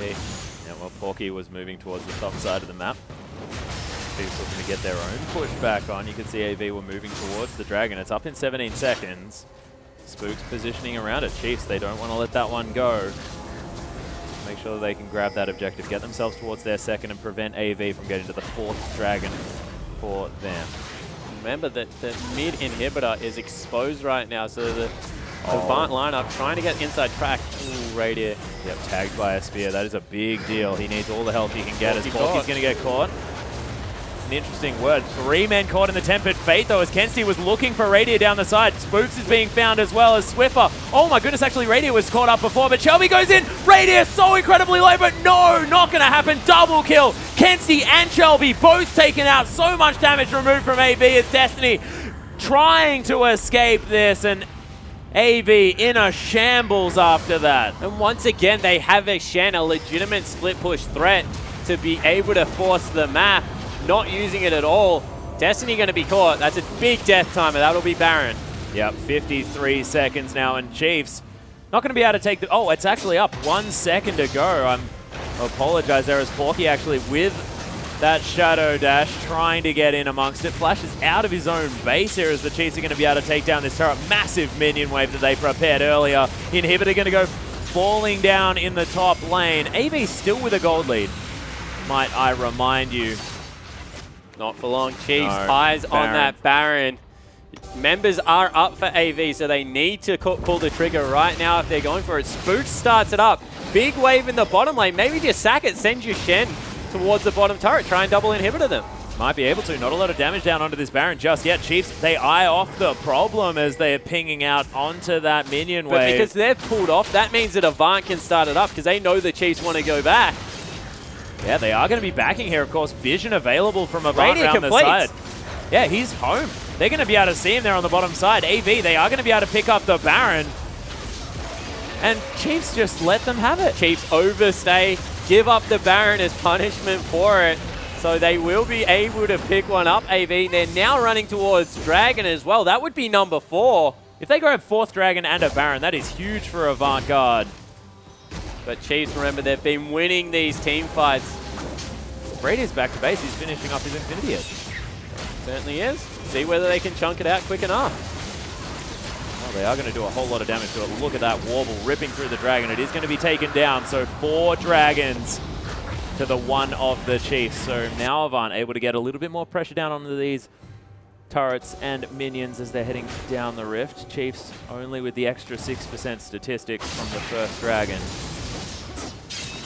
Against Min Porky, attacking some super creeps that weren't able to get any damage onto these Nexus turrets. So AV, with the window that they had, did very, very well. Yeah, certainly did extend the gold lead a little bit. But right now, gold pretty much irrelevant. It's going to come down to execution. Can they assassinate either Swiffer or Radier and take the team fight for Avant? Or will this huge tank line that's slowly coming through for the Chiefs lineup just be able to absorb all the spears, the cosmic bindings and the charms, and keep the 2 important carries safe? Because you've seen that Swiffer, who is 6 items, just explodes Kensti as soon as he looks at him. And they are 6 expensive items as well. Now that Hex Core can be upgraded 3 times with the perfect one, a lot of money that he's spent on those, and 408 CS. You can understand why.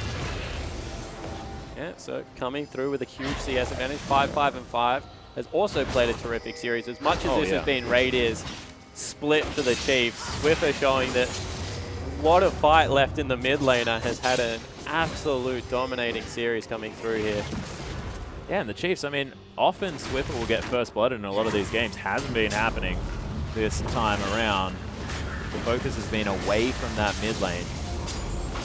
Nice spears. A couple of spears coming through into Egypt. Probably not the member they're looking for.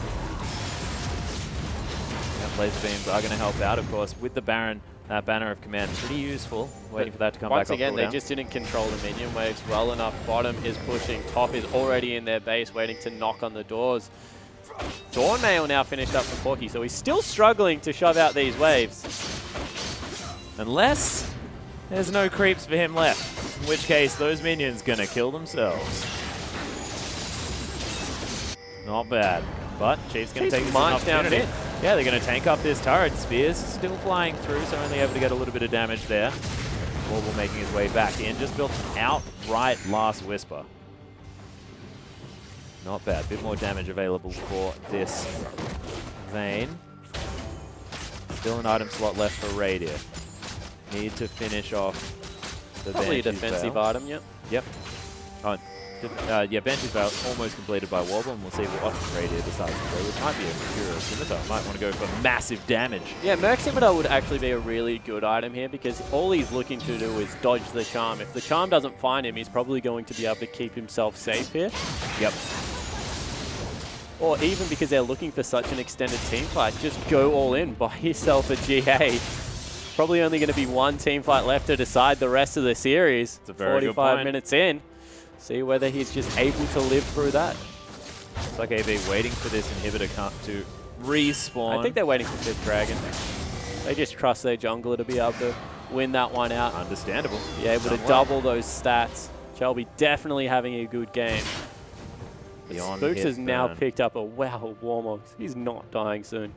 A lot of health to get through. Of course, Warble with % health damage in his backbox with those silver bolts, and of course, the Blade of the Ruin King probably going to be okay, but still, it's going to take a lot of auto attacks. Yeah, if Warble auto attacks Spooks that much to kill him, Swiffer's probably won the team fight. Swiffer's probably made it over to him and lightly tapped him on the head with one of his moves.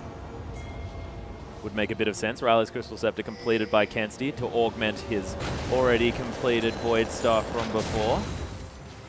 He's only got one more item slot to go as well. The Ari, even these Orbs of Deception are going to start doing some work, slowing down the team. Of course, extra CC now available for Kensti. Yeah, and you know, this game is on a knife's edge. As we kept saying, AV, as long as they felt they had the advantage, willing to keep pushing their limits. Right now, they feel like they're a little bit behind because of the spikes that have come through from the Chiefs. Disregard the gold, guys. It means absolutely nothing right now. Swiffer is a monster on this Victor, and he's just played it so well throughout the entirety of the team fights. Since what was a really rough early game, remember, at level 1, Chiefs gave up 2 kills. Yeah. And remember, guys, also every single summoner spell up. Not a lot has happened over the last little while. AV waiting for this 5th dragon. It's up in 1 minute. Minute and a half until the Baron is available as well. Whoever wins this next team fight, which is very imminent at the moment, is likely to win the game. Yeah, well, Chiefs, once again, they've done such a good job of controlling the area that is the dragon. They're camping a brush. Kensti nearly face checks Swiffer. Oh my goodness, he did take down the ward. Another ward still there. Kensti has to be so careful. Swiffer walks forward. There's the flash, instantly deleted. Radiant picks up the kill, and Chiefs play calmly and patiently. 30 seconds before Dragon's up, 70 seconds before Kensti is.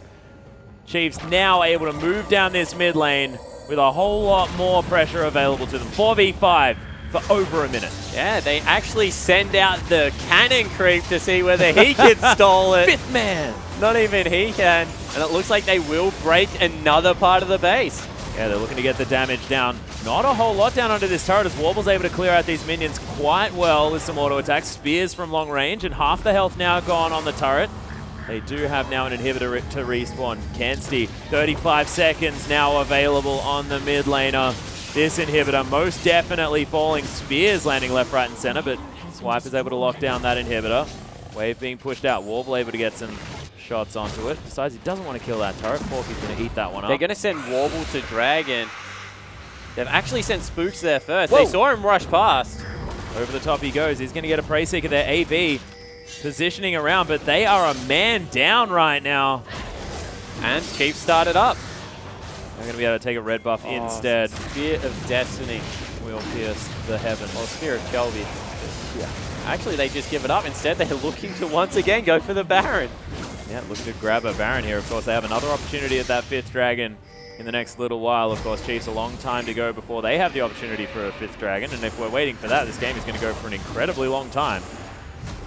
3,000 gold, now the lead for Avant. As we said before, that's probably irrelevant information. I should probably stick to things that actually mean something this game. Is not meaning a whole lot right now. AV, they've started up the Baron. Lots of extra damage. Of course, Porky able to tank it for a very long time. Not too worried about its damage coming through. As Porky gets the Shadow Dash onto Swiper, they don't really want to engage. Oh, EGM able to get amongst it, but he's going down so low. Kensti using that ultimate to get himself in and out. Depth Charge not going to do much work. There's the Tempered Fate in on top of everyone. They slow down the fight to try and get things working. Swiffer over the top destroys Kensti. EGM falls down. Porky's going down low. Swiper on top of Warble, who's going to try and kill Radiant. Not going to this time. And Shelby, is he going to turn it around onto Spooks? We'll see whether he can get it, but it's a double kill for Swiffer. Shelby is so healthy right now. Yeah, looking to try and get some damage back. Rockets in. Spooks taking so much damage from this Nidalee.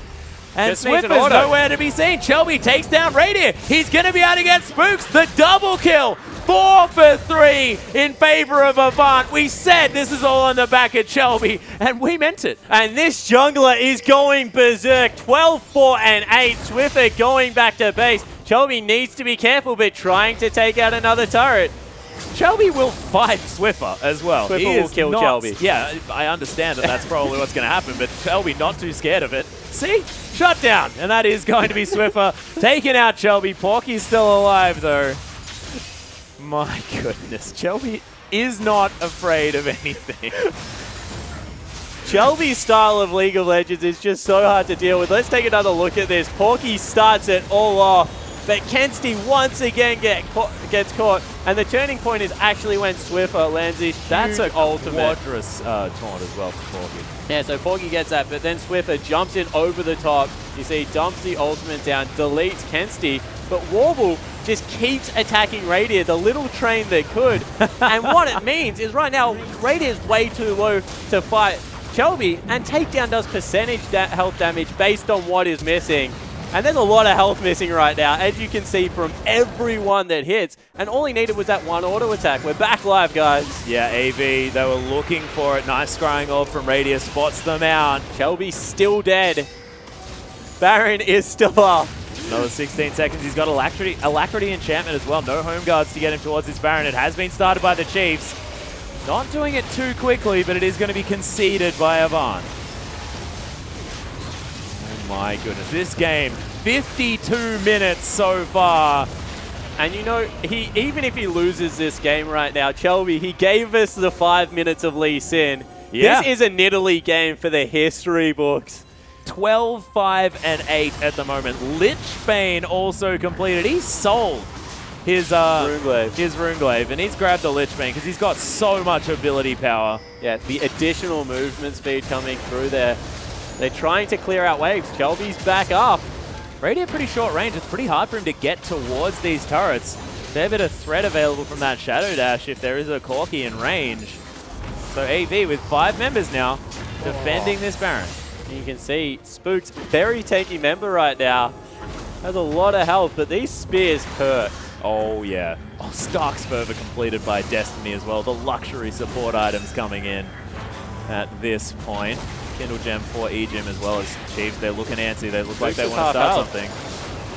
Oh, Porky taking about 1,000 health. My goodness, that Primal Surge from Shelby. Swiffer got tagged. He's at half health for this fight. That's if it ever starts, Spawn.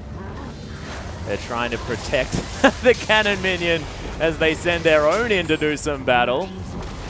Spear is going to land onto that siege creep. No one wants to tank it up. That finally goes down. Shelby. That's just 53-minute marathon here, and they go in. Yep, they are going to be able to take down this turret. They need to start off this fight. Shadow Dash on cooldown now. Swiper taking a lot of damage. E-Gem with the depth charge onto Warble, but still able to get the work done. Swiper takes down Porky, but E-Gem's going to fall as well. Kensti with the flank around the side. Tags E-Gem. Tags Swiper, sorry. Spooks now at very low health. Double kill for Warble. He's flashing forward onto Swiffer. Takes down the AP carry. Radius still alive, but AV, everyone up apart from Porky. They are going to be able to charge up this mid lane, and Radiant may not be able to defend. He's looking for a backdoor. Yeah, he's going for the miracle play right now. Only they see him, so they have to send someone back, because otherwise he will win the game. There's Baroned up minions here in this base as well. So many creeps. He's empowered, recalling back to base as well. This inhibitor going to fall down in the mid lane. AV looking to try and push their advantage. 30 seconds on E-Gem as the first member available. They're doing their best to tank it going up. for it. Not many tanky members. Radiant looking to try and finish this game off. He's so going the to do last it. Nexus turret is going to fall down. Radiant with so much extra damage. It's the X-Peke backdoor. Radiant looking to try and get his team to the grand final and take a Destiny with him. Tempered Fate comes in as well as everyone gets back. The last auto attack seals the deal, and Radiant takes the game. In the end, the Chiefs win an hour-long game, but Avant fight every step of the way. You can see the huge screen. Radiant losing his mind after that victory, and it might have been a 3-0. My gosh, that last game was a marathon. And well, the Chiefs still undefeated, but that is as close as you can get to losing a game without your Nexus dying. Avant, such an impressive performance coming through, but just didn't give the super creeps the respect. No, and look, they were known for giving a lot of respect to creeps. They were charging them up. Of course, that gigantic banner of command and minion getting up that wave, of course, a stroke of genius there, because it was very difficult for the Chiefs to destroy it. But massive congratulations. The Chiefs going to be playing at Luna Park in our grand final on the 8th of August. And of course, we'll see who they're going to be playing against. 23rd of July on Thursday this week, taking on Legacy or the Direwolves. Yeah, so Legacy Direwolves this Thursday, but who cares about that series? Right now, Avant have just shown that they are a serious contender. This team has not looked this good since Veritas and Nada were their bottom lane.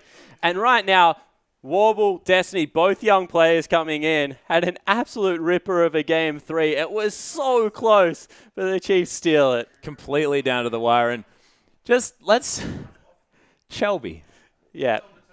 What a god. That was so well played by the Avant-Garde jungler. He played beautifully. The Nidalee, the carry jungle is back, ladies and gentlemen, because... Certainly is, but then you have to look over the other side of the rift. Controlled for 2 games. Yeah. Kept down by the whole Chiefs lineup. As we said, the Chiefs, strategically, they're just such a sound team right now. They can focus so much on it because they trust their laning phase that they're going to come out ahead. That game, they started 1,000 gold down at 2 minutes in, able to fight their way back from 2 Barons. 4 Dragons was the lead. Avant always looked like they had the upper foot, but the Chiefs from behind, which we don't expect. We used to say that their weakness was late game decision making and team fighting, come up with the goods in game 3. Yeah, and it was just the fact that Radiant knew to stay around, the last man standing on his team, and it's so poetic and beautiful, the fact that Radiant, the man that has really stepped up for the Chiefs, especially this split. The only man alive able to take down the Nexus on his own with a stroke of genius in the late game decision-making. Didn't go back to base. Was about to complete that recall and decides, no, we can win the game here. I'm not going to be able to defend against 5 people. Let's just win. Yeah, he decides to win the series there. Yeah, really fantastic stuff. But we are going to throw it out to Julian. Pastry time car to close out the day. Well, that was a dramatic way to end our first semi-final. Oh my god, the Chiefs barely managing to eke out a win with their star player Radiant coming up even bigger than he has in the regular season. He had one hell of a split too. Insane to think that's just our first semi-final. We do have another one coming up as well on Thursday. The Direwolves will be taking on Legacy, and if it's any closer than that 3-0, then my God, be amazing to watch. But the Chiefs, congratulations, they do make it into the grand final, and don't forget, Luna Park is where all the action is going to be happening. August 8th on a Saturday. Park's open from 11, broadcast at 5. There'll be activities all day at the park. It's free to get in. It's free to watch from the park. It's going to be an awesome event. You don't want to miss it at all, so make sure you're there for that OPL final with the Chiefs. Managed to do it. It's just a matter of who their opponent's going to be because it has been insane. But with that, I guess we're going to have to find it on Thursday. Tune in then for Legacy versus Direwolves. But for now, good night.